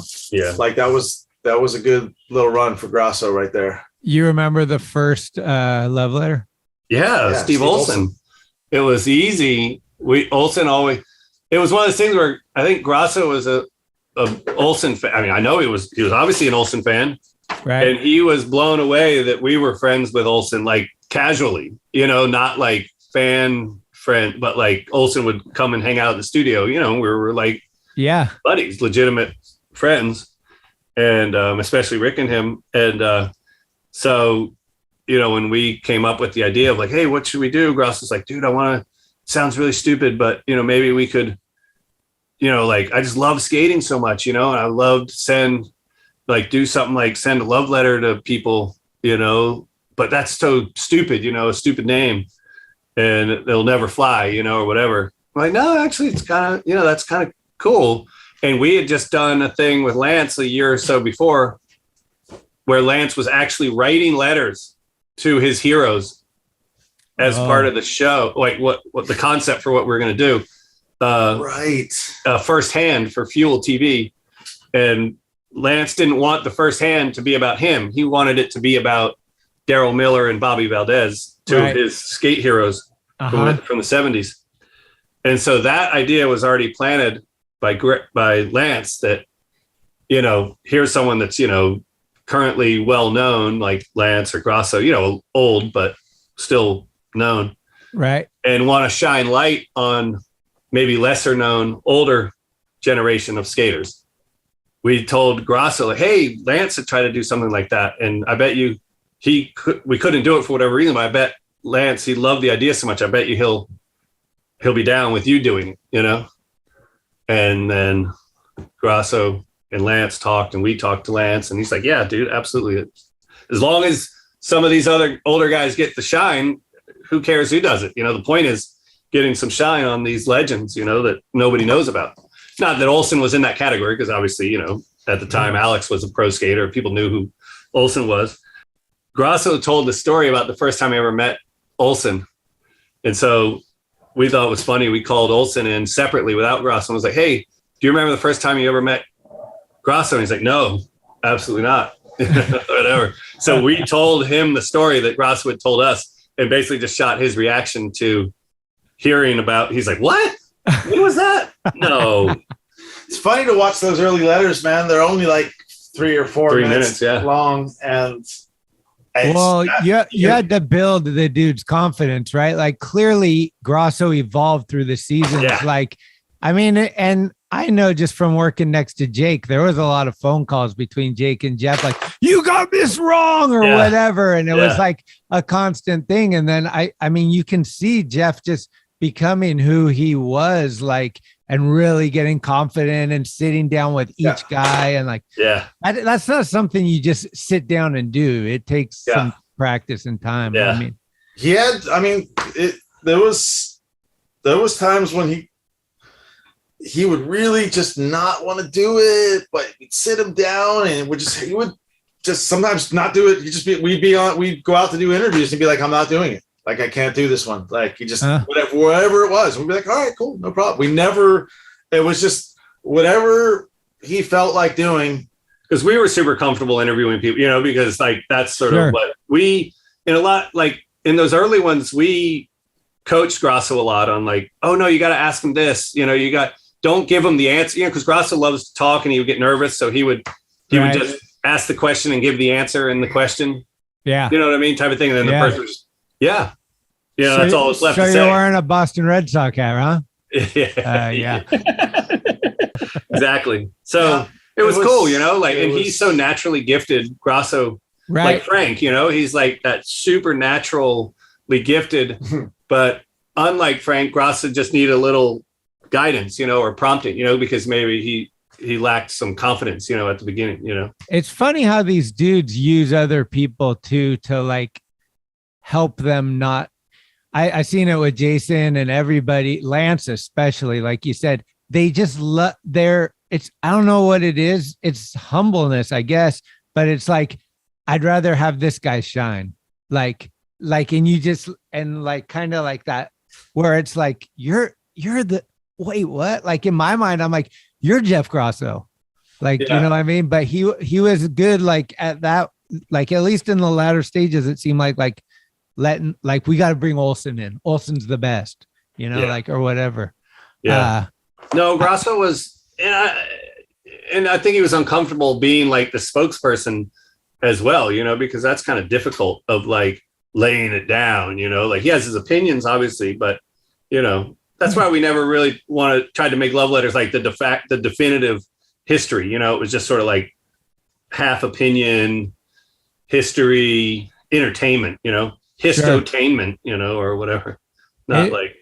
Is there someone out there that has the same, like, no, right? Like, when Jake and Grosso died, like those were two people that were very individual, like.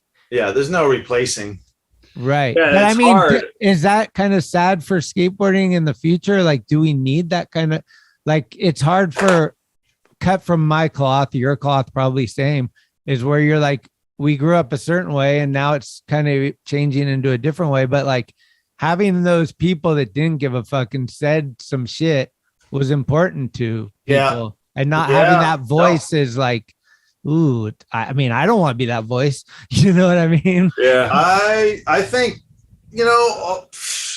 man, skateboarding is also rolling on down the line, man. Like, you know what I mean? It's evolving, and we're seeing it turn into something else right before our eyes. It'll happen. We're 50 plus years old and we're still on a fucking wooden toy. So like, we're blessed, right? Like at the end of the day, like we didn't see this shit coming because there was no template, to look at or to see. It was the skateboarding's young still, Yeah.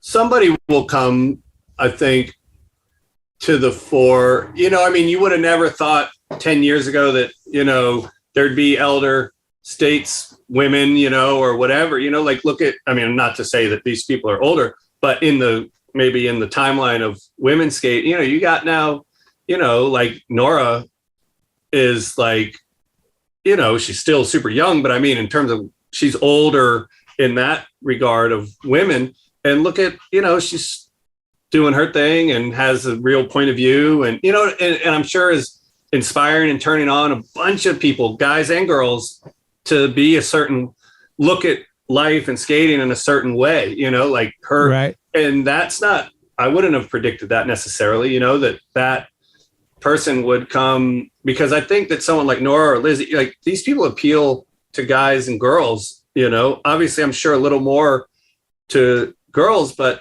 there'll be a time when there will be women that are just skaters, like that nobody thinks of, like, oh, that's a girl skater or a woman skater. Like they're just at this pinnacle of like, because skating, again, like we all know it's not the best physical person isn't always like the biggest skater. You know what I mean? Like, that just isn't how it is. You know, it's like when we were a kid, you know, Hosoi had maybe a tenth of the tricks as Hawk, but he was just as big, you know? Yeah. And it's because he had a different thing, you know, they filled a different role or whatever. And it's the same, I think now, you know, you get people that'll rise up to be like these, you know, have this outsized influence, you know, in skating that are just because they have a thing, you know, they're cool. And people like, what's Lance's quote, you know, the skaters that get the most popular are not necessarily the best at skateboarding. They're the ones that kids identify with wanting to be like, you know, like they can see themselves at least in that personality type or that way of looking at the world, you know, and they identify with it. And that's attractive, you know, because being the best technician at skateboarding isn't necessarily attractive, you know, sometimes it's gross, as a matter of fact, you know. Beagle's a perfect example. Like he's like one of the most in neck face too. Those two guys aren't the best skaters on Baker, but they're probably two of the most celebrated when they come to their town. Like, like, you know, absolutely. Yeah. It's that, and that's what makes skating not tennis, you know, or not, you know, golf or whatever, because technical proficiency is only one of about 4 or 5 things that make you like the best, you know, thank God. Right. You know, because there's some great skaters that are not fun to watch, you know? Right. Yeah, no, absolutely. Let's dive into this movie, Warm Blood. Dive into the blood. So you guys made a movie. It was called Warm Blood, right? Yep. It was. I'm trying to do the question. Yeah. Now that he told me how to do the question, I'm like, okay, so you're wearing a flannel, huh? Yeah. Exactly. When did this whole thing start? I hear 10 years. Yep. Probably longer at this point. Well, I have a journal. I have a journal from 2006 where I have about 10 or 15 pages of notes, and it's based on a book that I read that I'm not allowed to mention because of legal matters at this point. It was the book that inspired me to make the movie, that was published by a good friend of ours. I got that in the mail from him and then started writing notes right away. Like just notes, movies, actors, scenarios, just things that I didn't know what I was doing. Just impressions, feelings, whatever, things that I thought like, wow, we could go out and do this.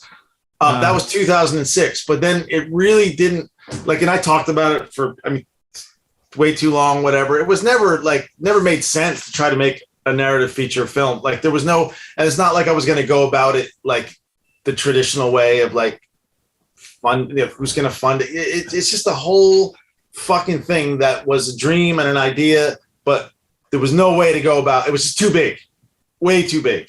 Right. So I finally met, I met this friend of mine. His name is Emil from Australia, and we both met him in Australia in 2006, but he was going to make this film in Cambodia, and I went over to meet up with him and I was like, oh dude, okay, I can do this. Like I didn't know that it could be done like this. Like, and that film he took to the Venice Film Festival and like won an award for best independent film. And I was there making it, and it looked like we were making a skate video. But then I saw it on the screen, and it was like, oh my God, there's a story, and there's 2 people, and it's fucking on the big screen, and there's music, and it's like a whole world that he created. Yeah. Like, and it was no magic trick. It was just like we did when we made skate videos. Cameras, people running around, permission in the streets. Hey, you go do this, practice real quick. These lines and then say them and we'll shoot it 3 times. Oh, you didn't we're getting kicked out. Next spot. It was literally like that. So I was like, all right, fuck it. I'm going to make this film and I'm going to make it like a skate video. Same thing. So this book that was written took place in Modesto in the 80s. And I was telling Julian about this, and Julian's like, oh dude, go meet Andy. He's living in Modesto. He's your guy. Cause he looked at the book. He's like, oh my God, this is fucking cool, dude. But like, if you want help, go talk. And I didn't start yet. So I went and met Andy Check. And that's the first time I ever met Andy. Knocked on his door. He's living in Modesto. He was fucking deep in the junk and just fucking. Now, maybe at that point he was on a little. So I think he was on a sober kick. He was on a sober kick. He just got out of jail, I think. Yeah. He just got out of jail. He just got out of jail. He was living in a house with his kid and the mother of the child and I don't know the kid's name. Cruz. Anyway, Cruz. It was Cruz. Okay. It's tattooed over his eye. That's how I remember. Okay, so it was Cruz. Cruz was a little kid. I remember crashed out at that house that next day. And he's like, well, what do you want to do? And I was like, well, here. We sat down and I showed him the book. And he's like, oh, fuck. Oh, man, I could take you. And he's reading these journal entries from this book. And he's like, dude, I got that. I know these. I can totally. So we just went out interviewing people and then skating too. We were just skating pools and we skated like 4 pools on that first weekend. They were everywhere in Modesto. It was like on right then. And we were just in between skating. We were hitting up just trippy neighborhoods, going buy drugs or whatever. Just do interviews, meet up with his freaky old friends from the good old days. And these interviews just started stacking up. Is it just you and Andy at this time? Yeah, only Andy so and I. So you were filming? I was filming. I had the VX just running around. Did you have to have like paper consent to like have people? Oh, no, dude. I knew nothing about that. Like, I didn't know what I was doing yet. I didn't care. I was too much to ask that kind of shit. Like, this was early. You had to go back and find these people later? A lot of people. We had to do a lot of legwork, man. And we had to go back. Later on, we got better at it, but I tried to ask people on camera if it was cool. A lot of people, we didn't end up not being able to use stuff because we didn't get permission or we couldn't find them. Well, those are also like pencil sketches, like the equivalent of like a pencil sketch, like where you're like, because I was watching the stuff and it's like, oh yeah, okay, yeah, there. You come back and see it and be like, oh, okay, yeah, there is. I got it. It's easier to show other people and get other people involved and excited. And I can speak from the outside, slightly outside of, and it was like, so those things were super helpful to be like, oh yeah. Got it. Like, oh, cool. You would see things that like, I can't even imagine. Like Andy kind of helped validate your existence, right? Like this guy's not a cop. Like, who's your dude with the camera? Like, what the hell's going on? Remember what I was saying about Rhino and Fruit of the Vine? Yeah. Of how, like, this time we did know, and Andy is a producer, is credited on the thing as a producer. You know what I mean? Like, he absolutely. Because he would go and go, hey, Tommy, blah, blah, blah, everybody. And, everybody, you love Andy too, like. On and on. And it went on for fucking years, dude. I would call Andy and he never said no.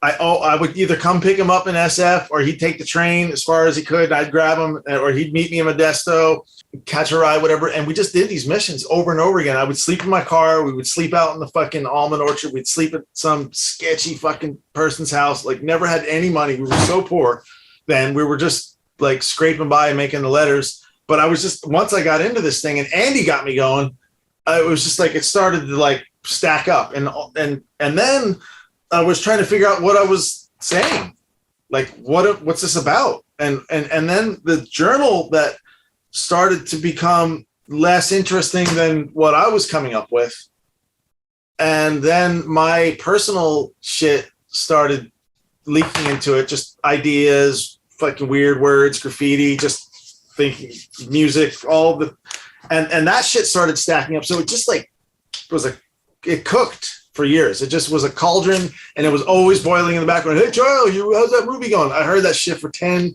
fucking years, dude. It was always cooking in the background because the whole time we were making the letters and doing our shit. And it was just my weekend after. Buddy was fucking bringing up a family, and I was trying to bring life to this mutation project. That's what we were doing on the weekends, basically. But I had 2 girls, and I had warm blood. You can watch a bunch of my Super 8 home movies of my kids if you want. Yeah, but that's literally like, that was where our money. What camera were you using?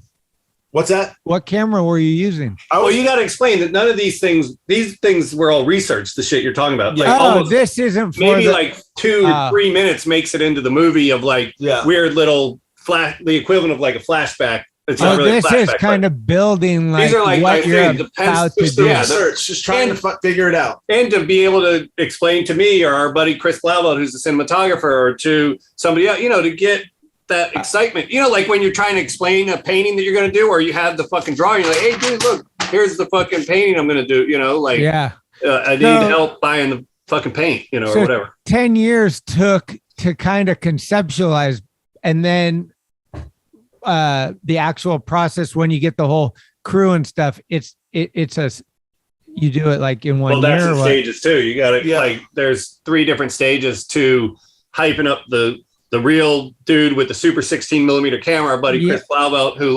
the first time we did that is back in like 2014.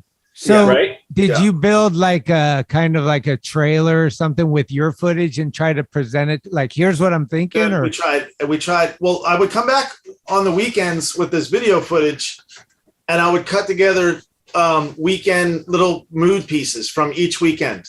So I'd come back with all this material, and I'd just like get fucking all, just whatever music I was listening, stuff I was recording off the radio, photos, the interviews we did, and I would just like smash this shit together and make these short I have like probably 10 or 15 of these short videos that I made that kept feeling like what I was getting at, but I didn't know what it was. It was just like mood pieces, and it was just like Andy just taking me around, us skating, finding weird shit. And so the shit started to build up, and then I started writing the movie like a script. And like I just had to invent a story to something, a thread of something to dude, we wrote it all together. Remember, we wrote a whole movie that never.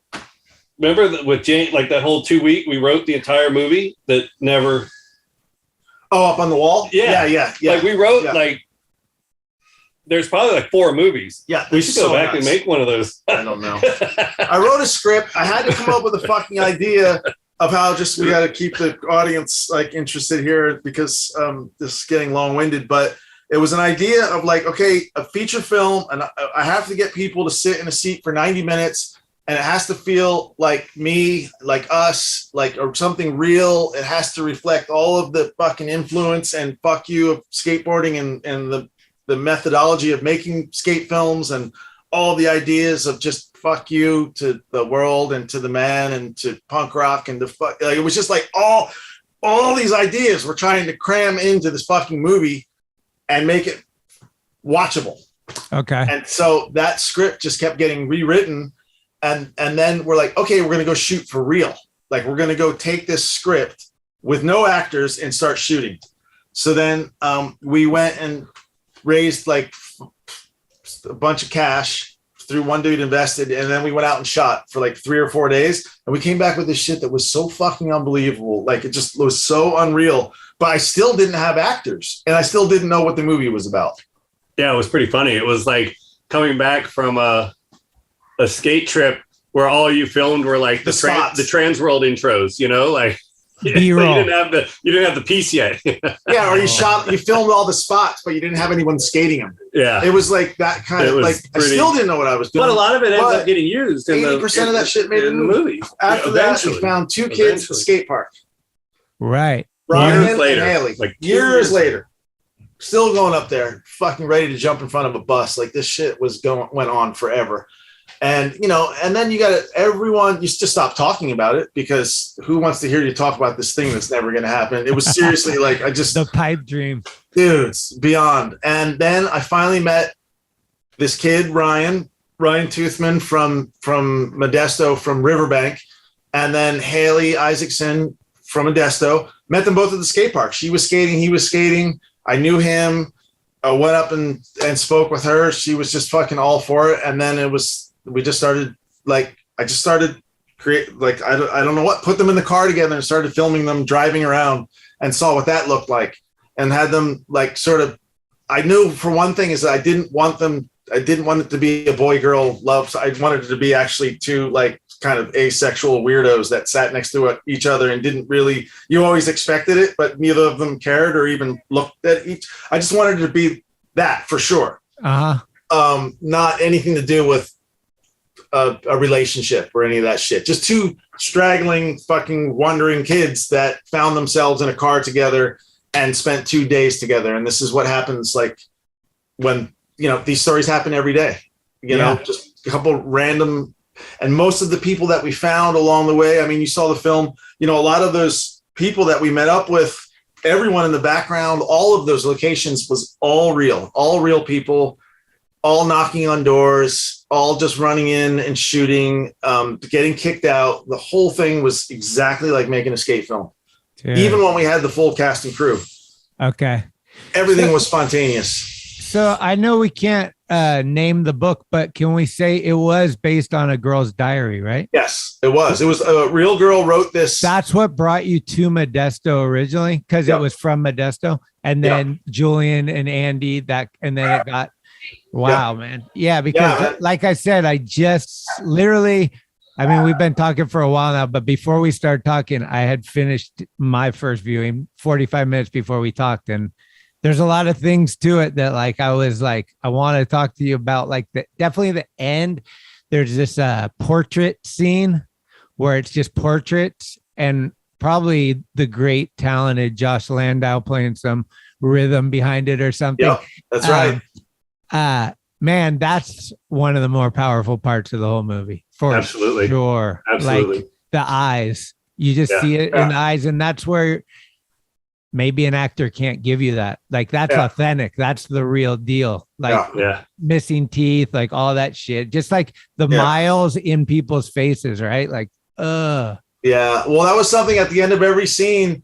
Before we wrapped, we grabbed the folks that were in that scene or that we had been shooting, and we just asked them to do a quick portrait. I don't know where that came from, but I just wanted to it was an idea that just kept going throughout the film. So everyone got a portrait.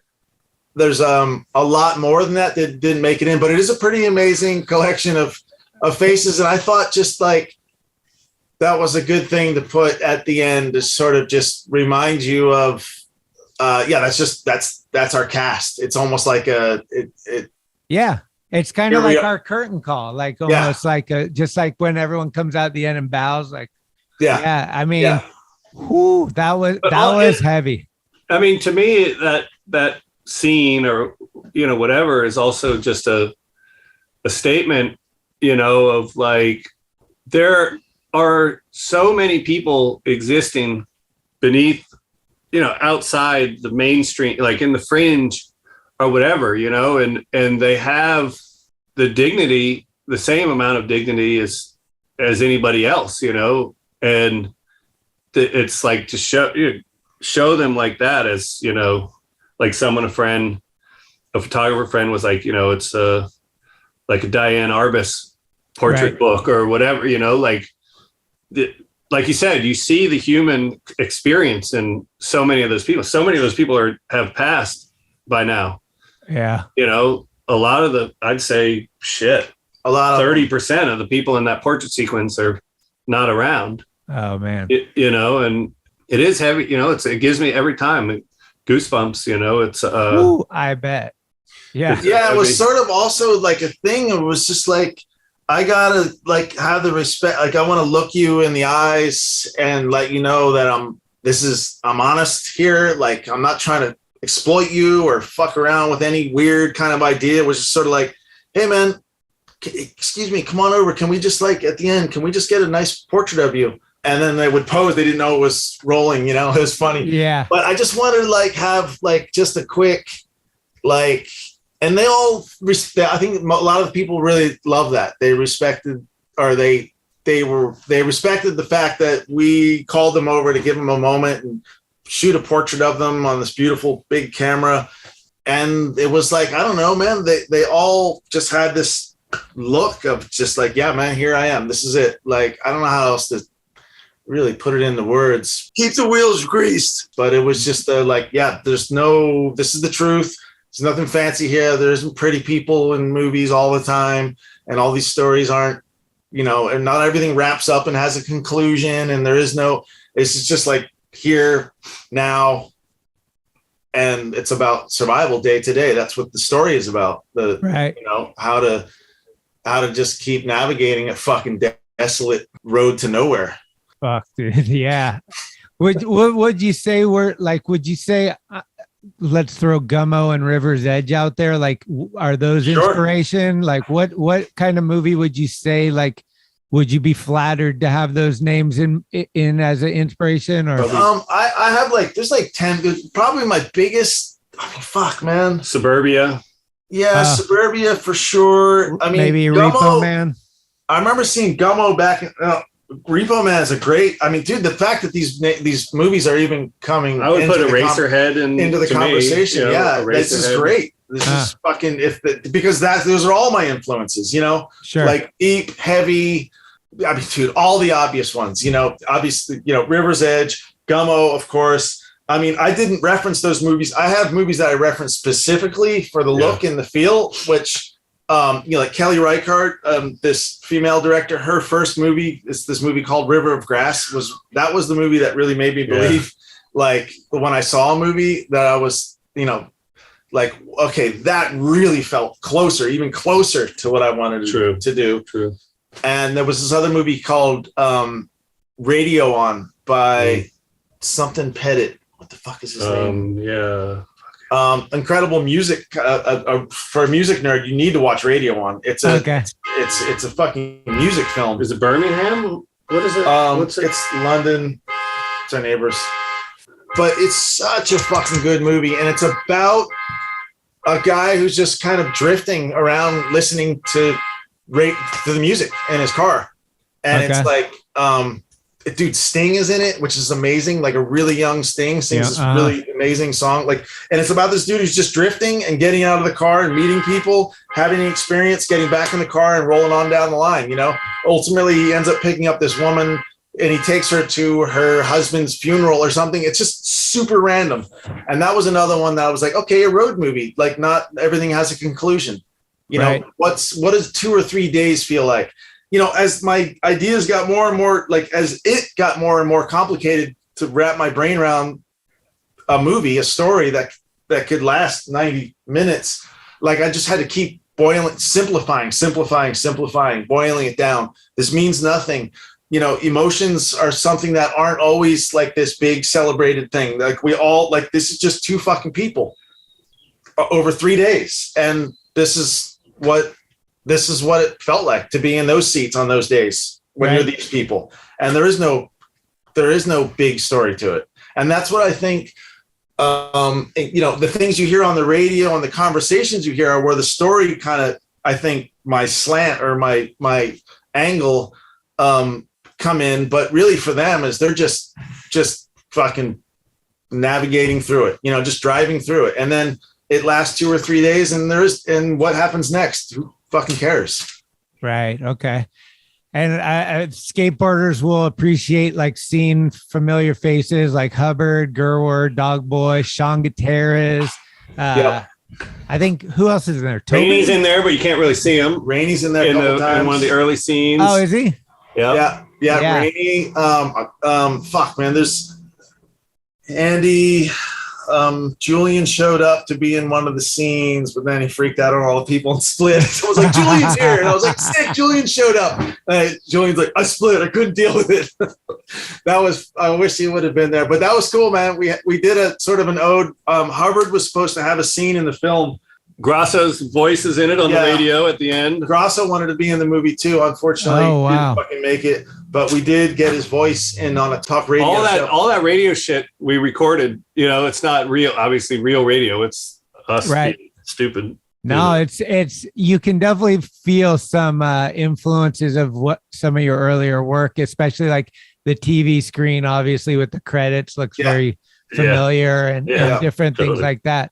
Was I gonna say, I love Becker in the credits, Transportation. That was fucking fire. And the cameraman though, he worked on Speed and Zodiac. I saw. Yeah, Chris on that movie. Right. How'd you land this guy? Huh? Big Hollywood he's guy. An old punker skater, man. He shot Bloodshed. Faces. Yeah.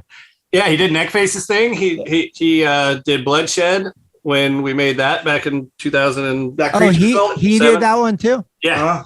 Okay. And he just, he came up in the Valley skating pools with John Swope, and he's just from that world. Okay. And always been in the camera world. His dad was a AC assistant camera. His brother's an AC. I think one of his uncles is also in the camera department.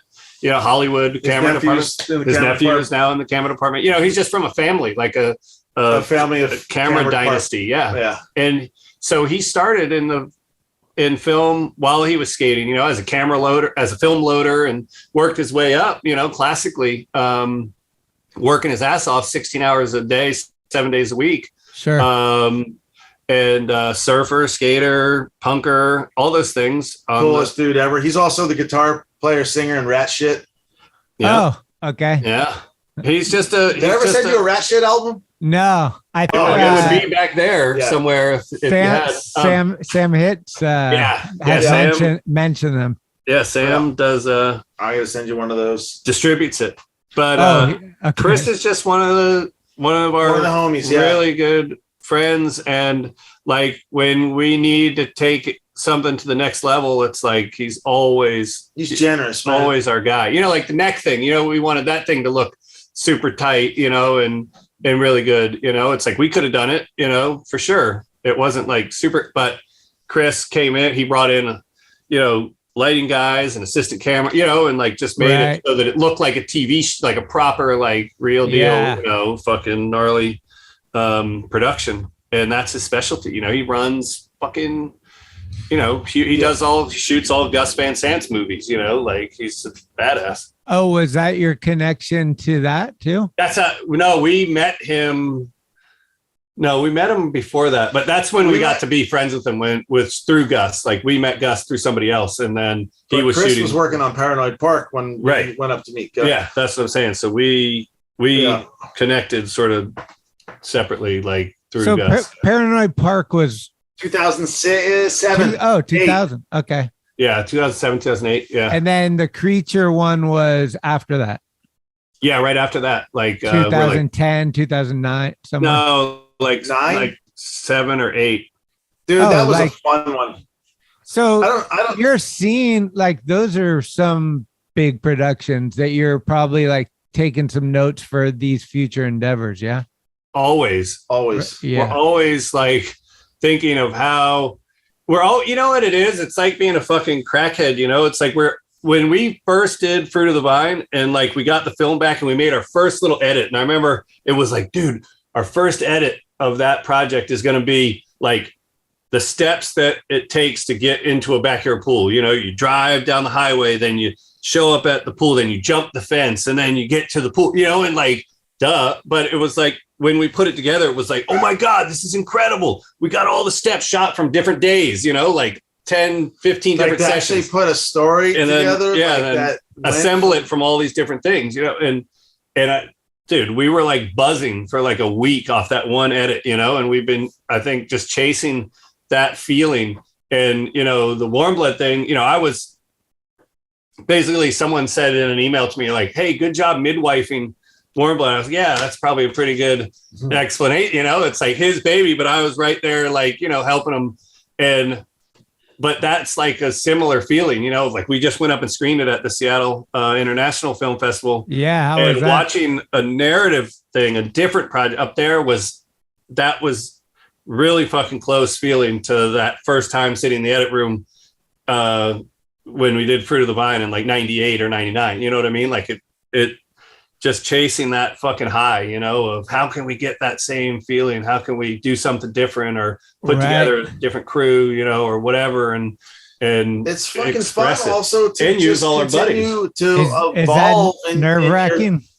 What's that? Is that pretty nerve-wracking? Which one? The screening? Going to the screen. I know you got like a big crew of your bros there, but there's a lot of people that aren't your bros. Like, are you like, this is my baby, and now I'm going to watch people react to it? Or are you just I wasn't, I mean, obviously I didn't have as much on the line, but it was some of that for sure. A little bit.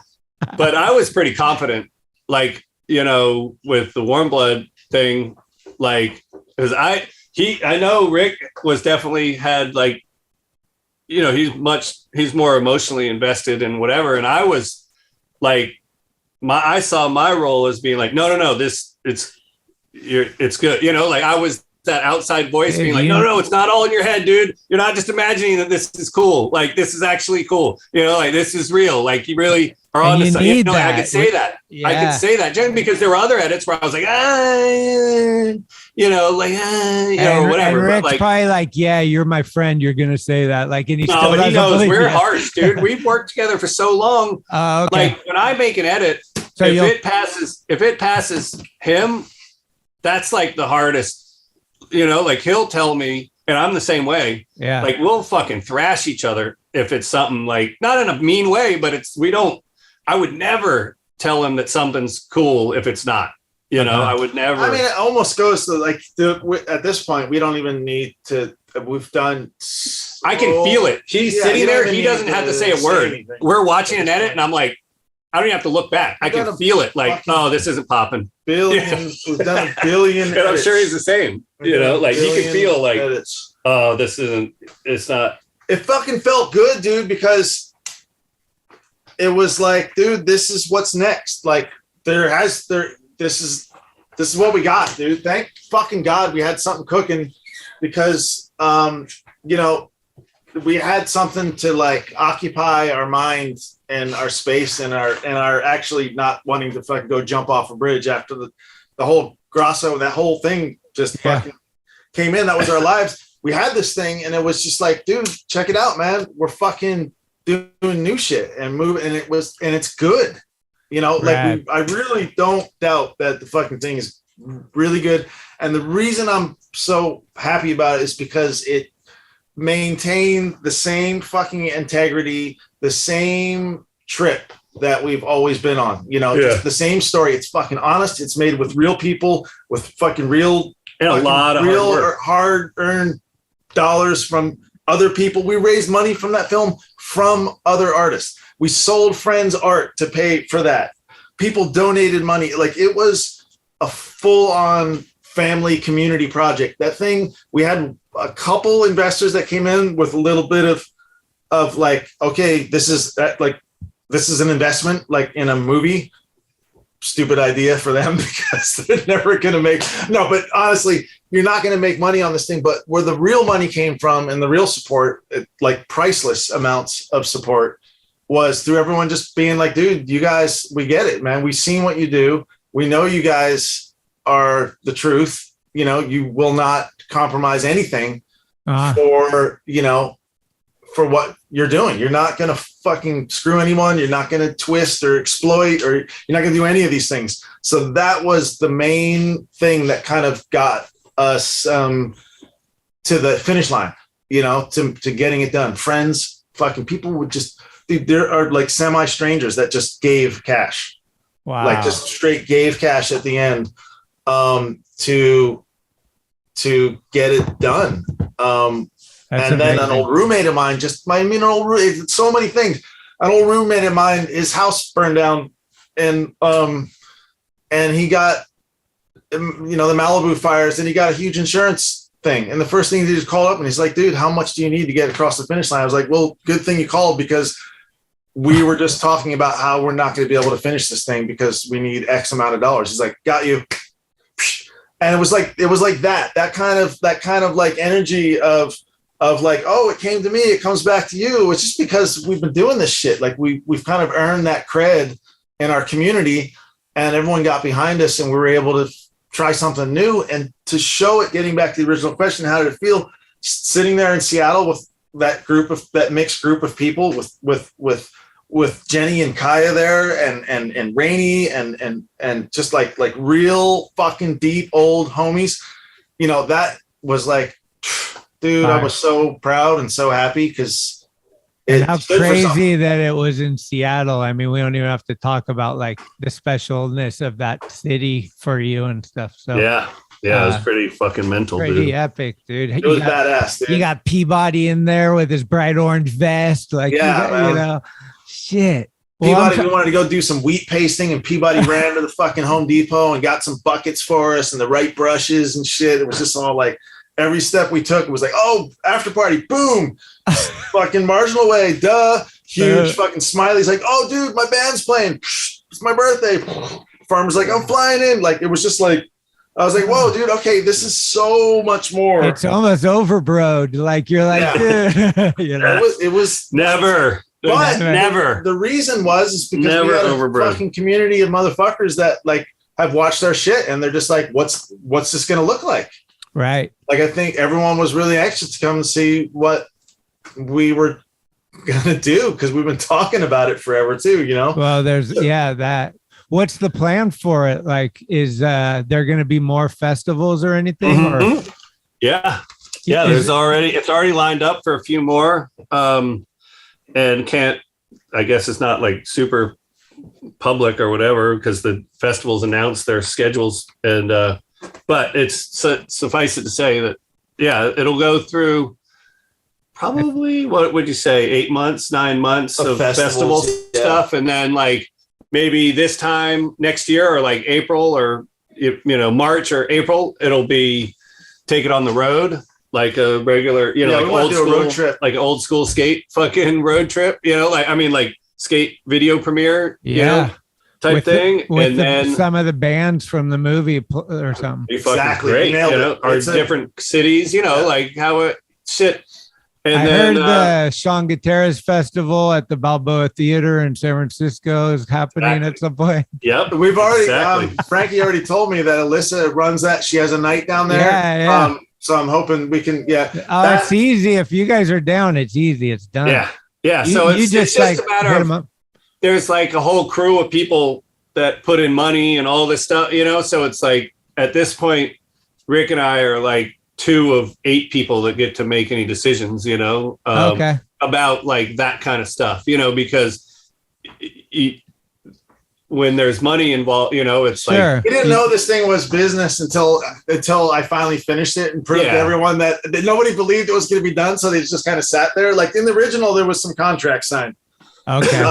So now other people get to say, like, oh, I think it has a better shot of recouping a little bit of money if we do it X, Y, and Z rather than we'd be in the van yesterday having already started driving around showing it if it was just, us, or whatever. So it's like the way, we did that Tony Alva movie. It was like bands did the same shit. Like we wouldn't even know that they were showing it in Europe or whatever. We get calls from friends like, dude, I'm at the album premiere. We're like, whoa, cool. Like, for like a year before it went on, YouTube or whatever, so that thing had a whole fucking life. It's that kind of thing though, where it just gets out of your hands and it gets shown around and blah, basically blah, blah. it's a festival circuit first. Pretty sure we have a distributor. We have someone that signed, so we have a label. I guess it's like, I guess I didn't know about this real world shit. I'm learning. It's a lot like being in a band and getting signed to a label. You make a badass album, you're unknown, you're unsigned, and you go out and play around until fucking Touch and Go says, yo, dude, what's up, man? You want to come? It's that. So it's the same trip. We have someone who's interested, which is awesome. Real film world that wants to take it and put it into that, world. Along with what we got. So it's going to be a really cool rollout when it does happen. First thing is festivals, of course. And then we're going to do small, like art house theaters in cities all across the country. We're going to do a little run of theaters. Nice. Probably for like a week or over a couple of weeks, which will be fucking really cool that this thing is out in like actual movie theaters. And then I bet it's sick to see it on the big screen. Dude, you got to. We're definitely going to show it at Balboa. We're for sure. It's just a matter of we have to wait. When, I actually just asked about it yesterday, but San Francisco is going to be a big one. Rad. When we show it up there, because a lot of people that are in the film, that's where they live. It's and fun. I used to always say, just 2 hours west of Yosemite lives a little town called Modesto. Yep. Yeah, that's right. And it is a trip. Wow, dude, that's so sick, man. Congratulations. And like maybe this little interview is prepping you for probably you're going to be so tired of doing interviews if this is like a year process and whatever, I like talking, but dude, it's one thing. It's like I ain't got much to talk about. You got lots to talk about. I mean, but I said, except for the shit we're doing. And the shit we're doing, I love to talk about. I don't got anything else to talk about besides that. So I just want to stoke people out, man, on this. Yep. Create your own reality. Paul Schmit said, so your own perception's your own reality. That's a Marty quote. From That's a fruit of the Hubbard vine, quote. create your own reality. But that's like, dude, none of this shit is like, if you're into something and look, it's the same idea. Burnside is the perfect story for like, all right, a curve, a little thing up to, and then it's across the fucking planet. And that's because you're possessed. You can't stop. You're in love with something. You're fucking down. Why not take it? Why not take it to the, bypass all of your inspiration and go become the new bar? Like, you got to take what you're into and fucking go for it, man. Because what else are you doing here? You know what I mean? Like, you're doing the show. This is fucking, it's fucking huge. People come and talk with you all the fucking time. It's a thing. It exists. It's real. It exists. And if you didn't care or fucking bring it up, or it wouldn't exist. Just create your own fucking reality on all levels. So that's what it's always been about. Yeah, I mean, we have this fucking curse and pleasure of having that drive where it's just like, I mean, it's the creative bug. It's just fucking, I can't, if I sit around and don't do something, I start shaking. Like, I have to go, like, even if it's on the computer and just make some Photoshop weirdness or whatever it be. Yeah. Well, shit, I got a couple questions for you about the document process here, because I'm actually finishing up China Bank's documentary like this week. Sick. Do you have the footage of Camden Scott skating from Summer Sessions, the Sure Grip video? Yep. Okay, so have you seen Curb Dogs? I just watched it yesterday. Okay, in Curb Dogs, there's a bike. There's a bike guy that goes up to try to grind his pegs on the top of China Banks and goes over the bridge. Oh shit! It's in the vid. I was just scrolling through it. I was looking. Does he get fucked up? I think, yeah, he fucking goes over the falls. It's gnarly. Whoa. Yeah, it's fucked up. And I found that dude. Really? And dude, I was talking with him, like, and then he just cut me off. Like, I think he was embarrassed. I don't know what it was. Like, I was gonna go just on camera say like it was gnarly. If you don't want to talk about like whatever, like I couldn't believe I found him. Power of Facebook and social media and all that shit. Wow. But no, I mean, like when you're wrapping something up, here's me. I don't know how you guys are.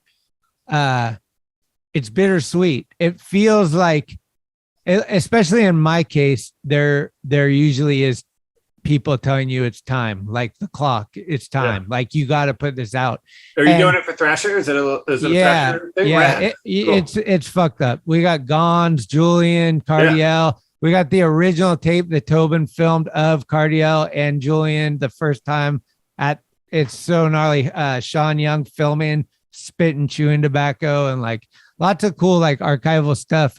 That's something that a lot of people don't understand. I can't wait to see it, dude. That's cool. A lot of work digging that shit up. So like, I'm not embarrassed not having this isn't, and what I say is this isn't a video that documents every clip that's happened there. Yeah. It's more the story of Archimedes, who found the place. Yeah. He was the first skateboarder to find it and like, whatever. And then Ken Takeda was the first person to get a photo documented there. Sick. And it's just an iconic spot in the city that this is my San Francisco. I grew up in the peninsula, but I live in the city. This is my place. So it was really, and the mags here and everything. But I guess my question being long-winded is, how do you let go of something when you could work on it forever, really, Oh, I always say, you're never done with a project. There's just a deadline. Yeah. You know what I mean? Because of course, especially an archival project. Pull the plug. Thank God there's deadlines. Because do your due diligence as much as you can, but then you got to pull. And you'll find the best. It ain't easy. You'll find the best clip of the China Banks the week or the day after it comes out. Then you'll find like, oh my God, like that's happened. Like I can't believe like Death Bowl Downtown was the first time we did like full archival thing, right? And we spent a couple of years on it. It was a little harder maybe in 2007, 2008. Just every year more shit gets put online or gets a little easier. Right. But Yeah, we really fucked that one up in terms of some of the archival, like good shit. But like you said, I mean, nothing's just if it's just a collection of every clip, then you might as well have a photo album. If you don't want to shut the project down and move on, be sure that you're going to watch it in 2 or 3 years from now and be like, fuck. Yeah. It's even worse looking back like a couple of years and at your shit and just being like, no, like, whatever. But that's life. It is really tough to shut it down. But usually our shit is so fucking stressful that it's actually just a joy to just finally be like, all right.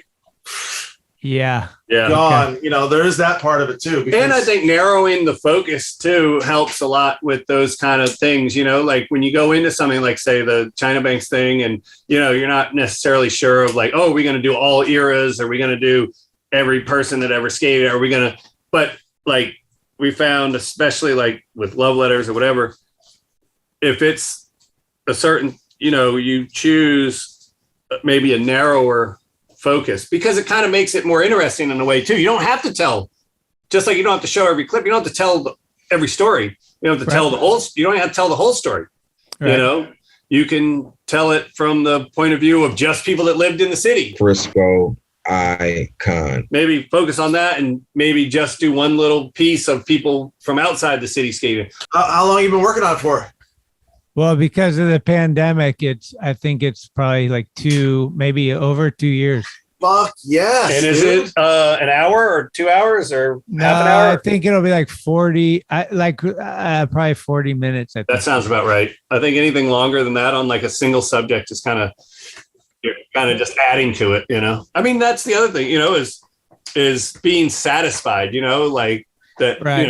It's not perfect. That's the thing too. History isn't perfect. There's no perfect telling of history. Everything's got a point of view or an edit or, it's look at who's telling. If you told the history of China, it's going to be different than if Phelps had done it or if Julian does it or Danny Sargent did it. You know what I mean? Like, that's kind of the point.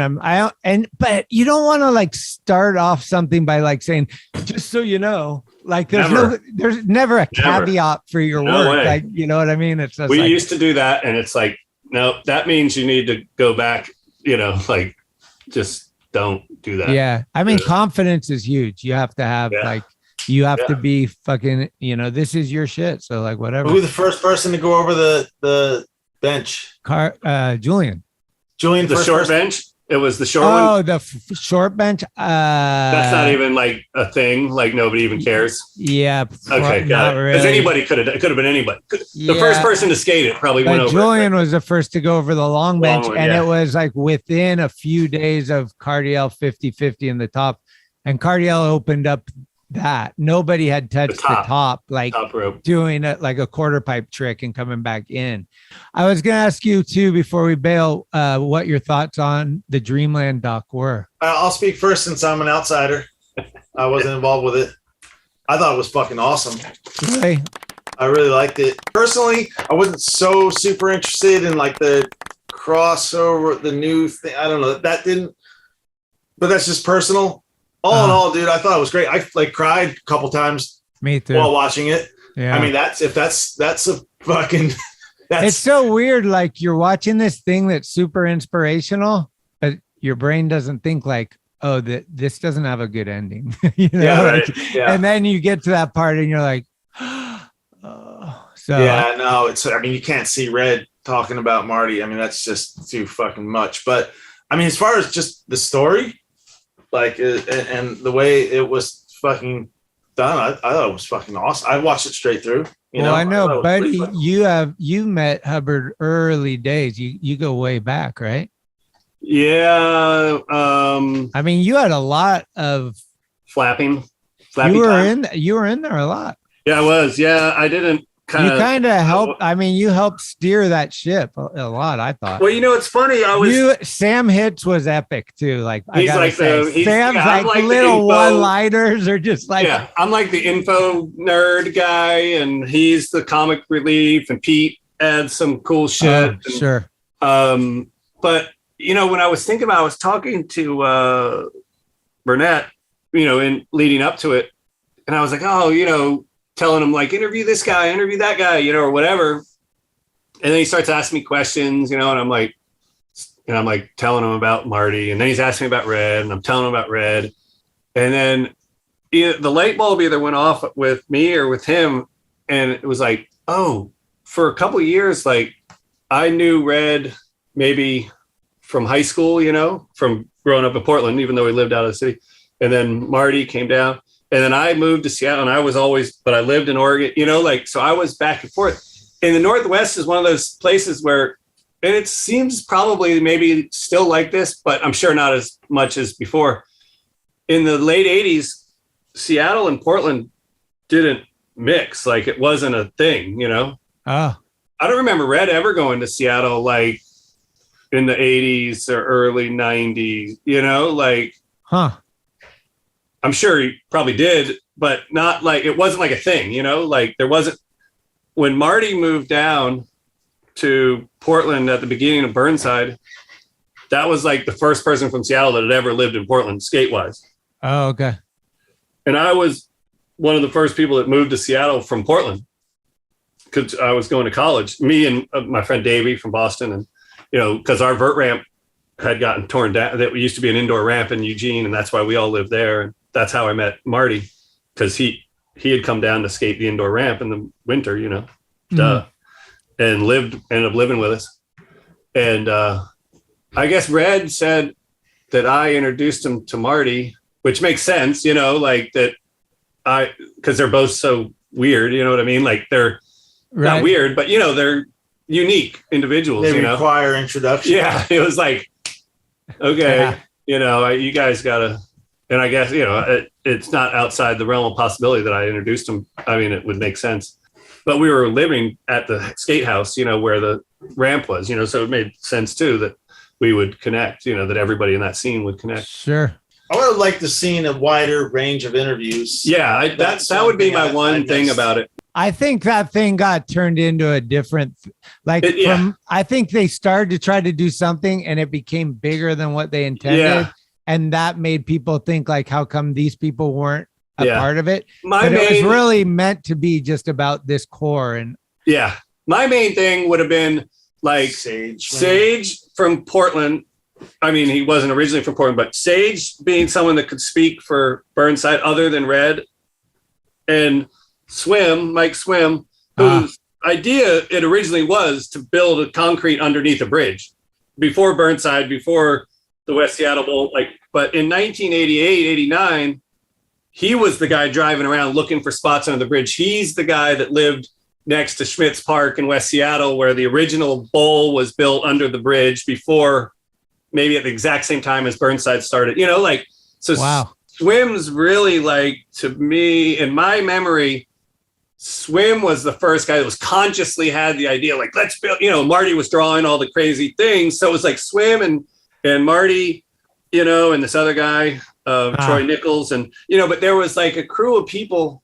And obviously Q-Man was always sort of the inspiration of like, you know, from the more radical, like punker perspective of like, yeah, we got it back, you know? So there's that's what I kind of missed in that film.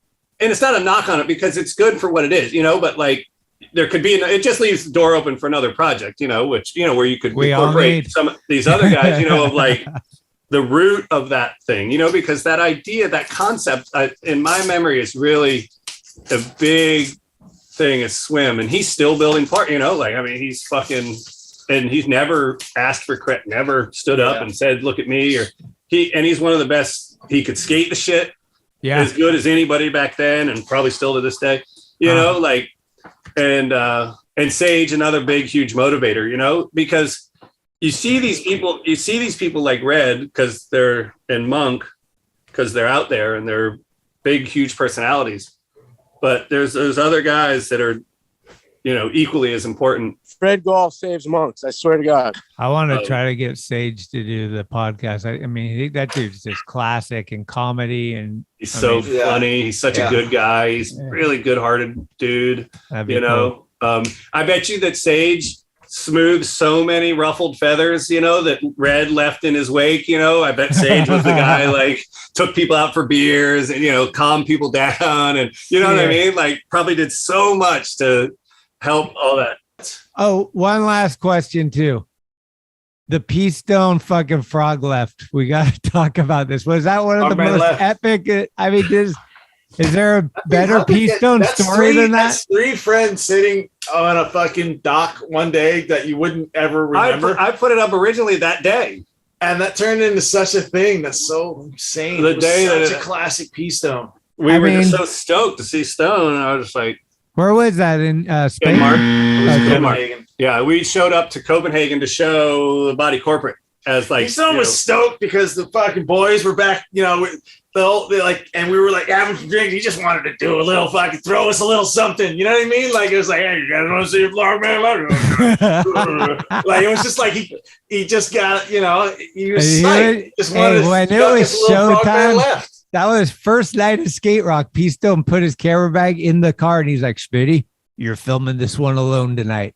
And it was showtime. Yeah. And when he went showtime, it was just so sick. Yeah. But I remember that night. Yeah, we had some White Russians, and that's I think what we were drinking. He was on a White Russian kick, and that night he crashed.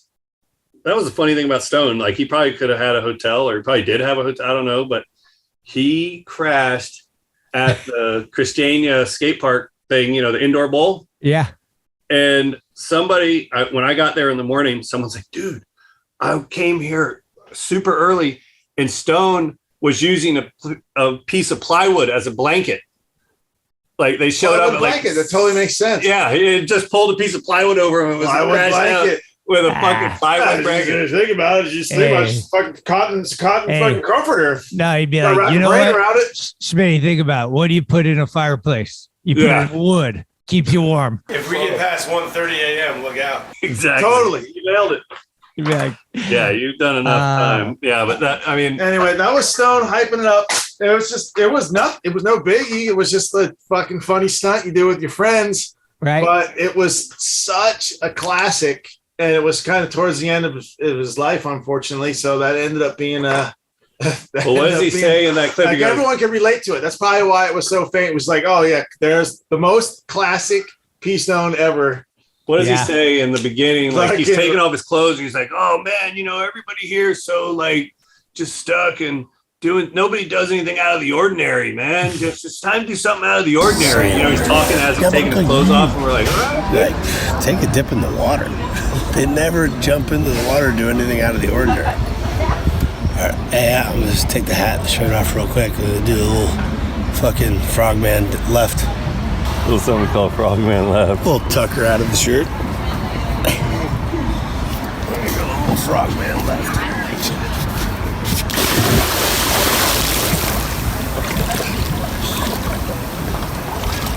Just a little Frogman Left. No big deal. Come on, Keystone. Get it, Keystone. That was an awesome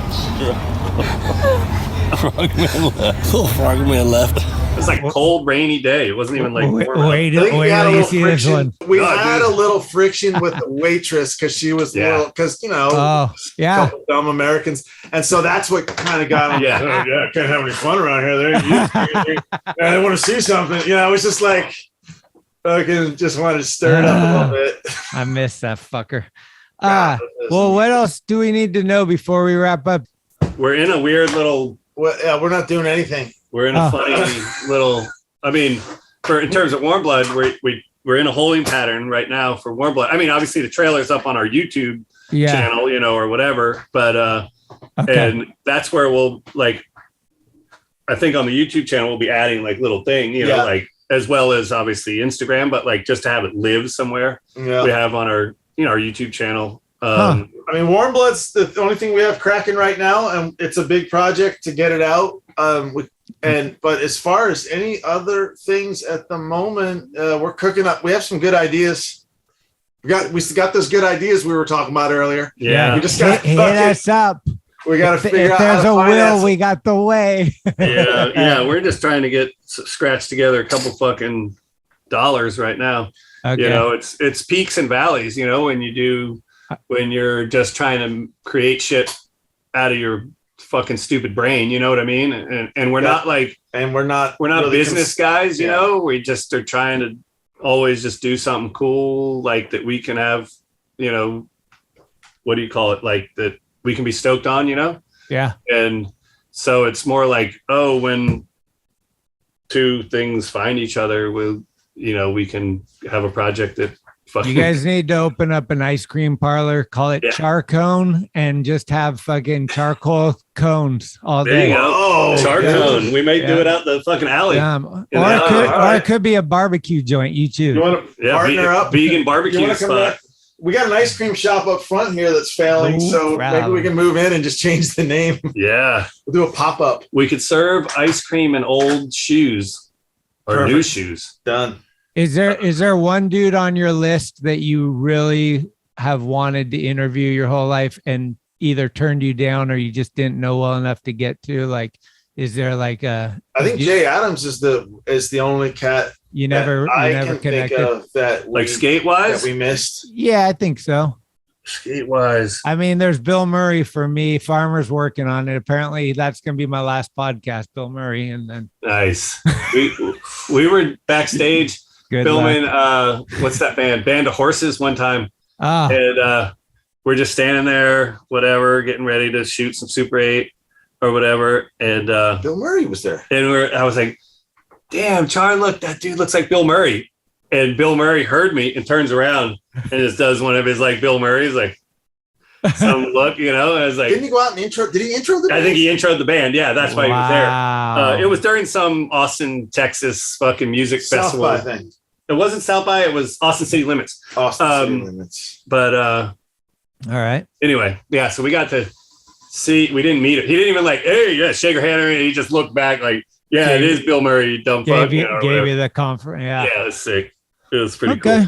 Well, anyway. how do you guys feel about ending it? We always end with a song, and I was thinking it would be appropriate to end it with Hubbard's Apocalypse song that you guys use in the credits for the movie. Oh, yeah. Hell yeah. Okay. And that's a song just to give Do you have that? No, I figured I Yeah. know guys that might be able to send it to me. Yeah. Apparently, like Jenny had never heard it when she I watched the don't- movie. I Jenny never heard it. I take a lot of pride in feeling like I thought I had all Grindline's collection. I might not have heard that either. Yeah, I have. You know, It's a Marty. fucking good one, right? Marty Yeah. sent me. Marty, dude, don't even get me started. Like his lyrics and the way he orchestrated it with like simplicity. I mean, that's punk. Like, even though it's not punk, it's Well, you punk. know what? I think Marty. I was living with him one time in Seattle with him and Smiley. We had this little apartment, and he would wake up every morning and he would fucking listen to Willie Nelson, like the old, like Teatro, whatever. Teatro, yeah. Teatro, that one with, it's like Mexican sounding and whatnot. Yeah. And look at these fucking fools. And I think it's more influenced by that shit than anything. Okay. Like Willie Nelson and Chris Christopherson and And riding around on the rails when he was young and shit too. When you're on the road that long, you get to listen to a lot of shit. Yeah. Some long drives. Well, hell yeah, man. Thank you guys for taking the time. When I started the thought process of this, I was like, we could go for 12 hours. It's easy. I was fucking psyched to hear we were doing it, man. Cool. I thought we got exiled because I turned step in and say hi to Schmitty. Never exiled. What's up, you little fucker? What up? Shit, man. Fuck We're in yeah. the middle of Talkin Schmit right now, dude. Yeah. Oh, this is it? Yeah. I was like, what's up with the microphone? That's No, how you you're fucking get down with your good. You're fucking all the face way card. nice. Yeah. We were just talking about your employee, Sean Gutierrez, Yeah. Talking about Oh, yeah, Gut. Gutsky. Gutsky. Fat guy. I called Gut today. I was like, yo, do you have an IMDb page now? All right, Schmitty. Big love, man. Good hanging, and thanks Schmitty, again. Appreciate that was it. Good to fucking- see you, Schmidt. Thanks for having us, dude. Almost 3 hours, bro. I know. Sorry to take so much time. You got some editing to do, buddy. All right, What are you boys. doing? Later. Have fun. Later. Thank you for listening to another episode of Talking Schmit. You can subscribe to the show on iTunes, Anchor, Spotify, or anywhere you get your podcasts. When you subscribe, you'll get notifications every Tuesday of new episodes the minute they become available. Also, please leave reviews and a 5-star rating. It's the best way to help the show grow. All of the episodes will always remain free, but if you would like to help support the show, you can do so at talkingschmit.com, where you can pick up some merchandise like t-shirts, beanies, hats, and stickers. The website has an entire archive of all of the episodes, with extra photos and videos. Email us with any suggestions, comments, or ways that the show may have improved your life at talkingschmit@gmail.com. All interviews are conducted, edited, and produced by Schmitty. The intro music is Mary's Cross by the band Nature. A very special shout out goes to the executive director, Cheryl Camisa. Shout out. Love it! This is Talking Schmit, where the Rolodex is deep, but the conversation is deeper. Keep the wheels greased.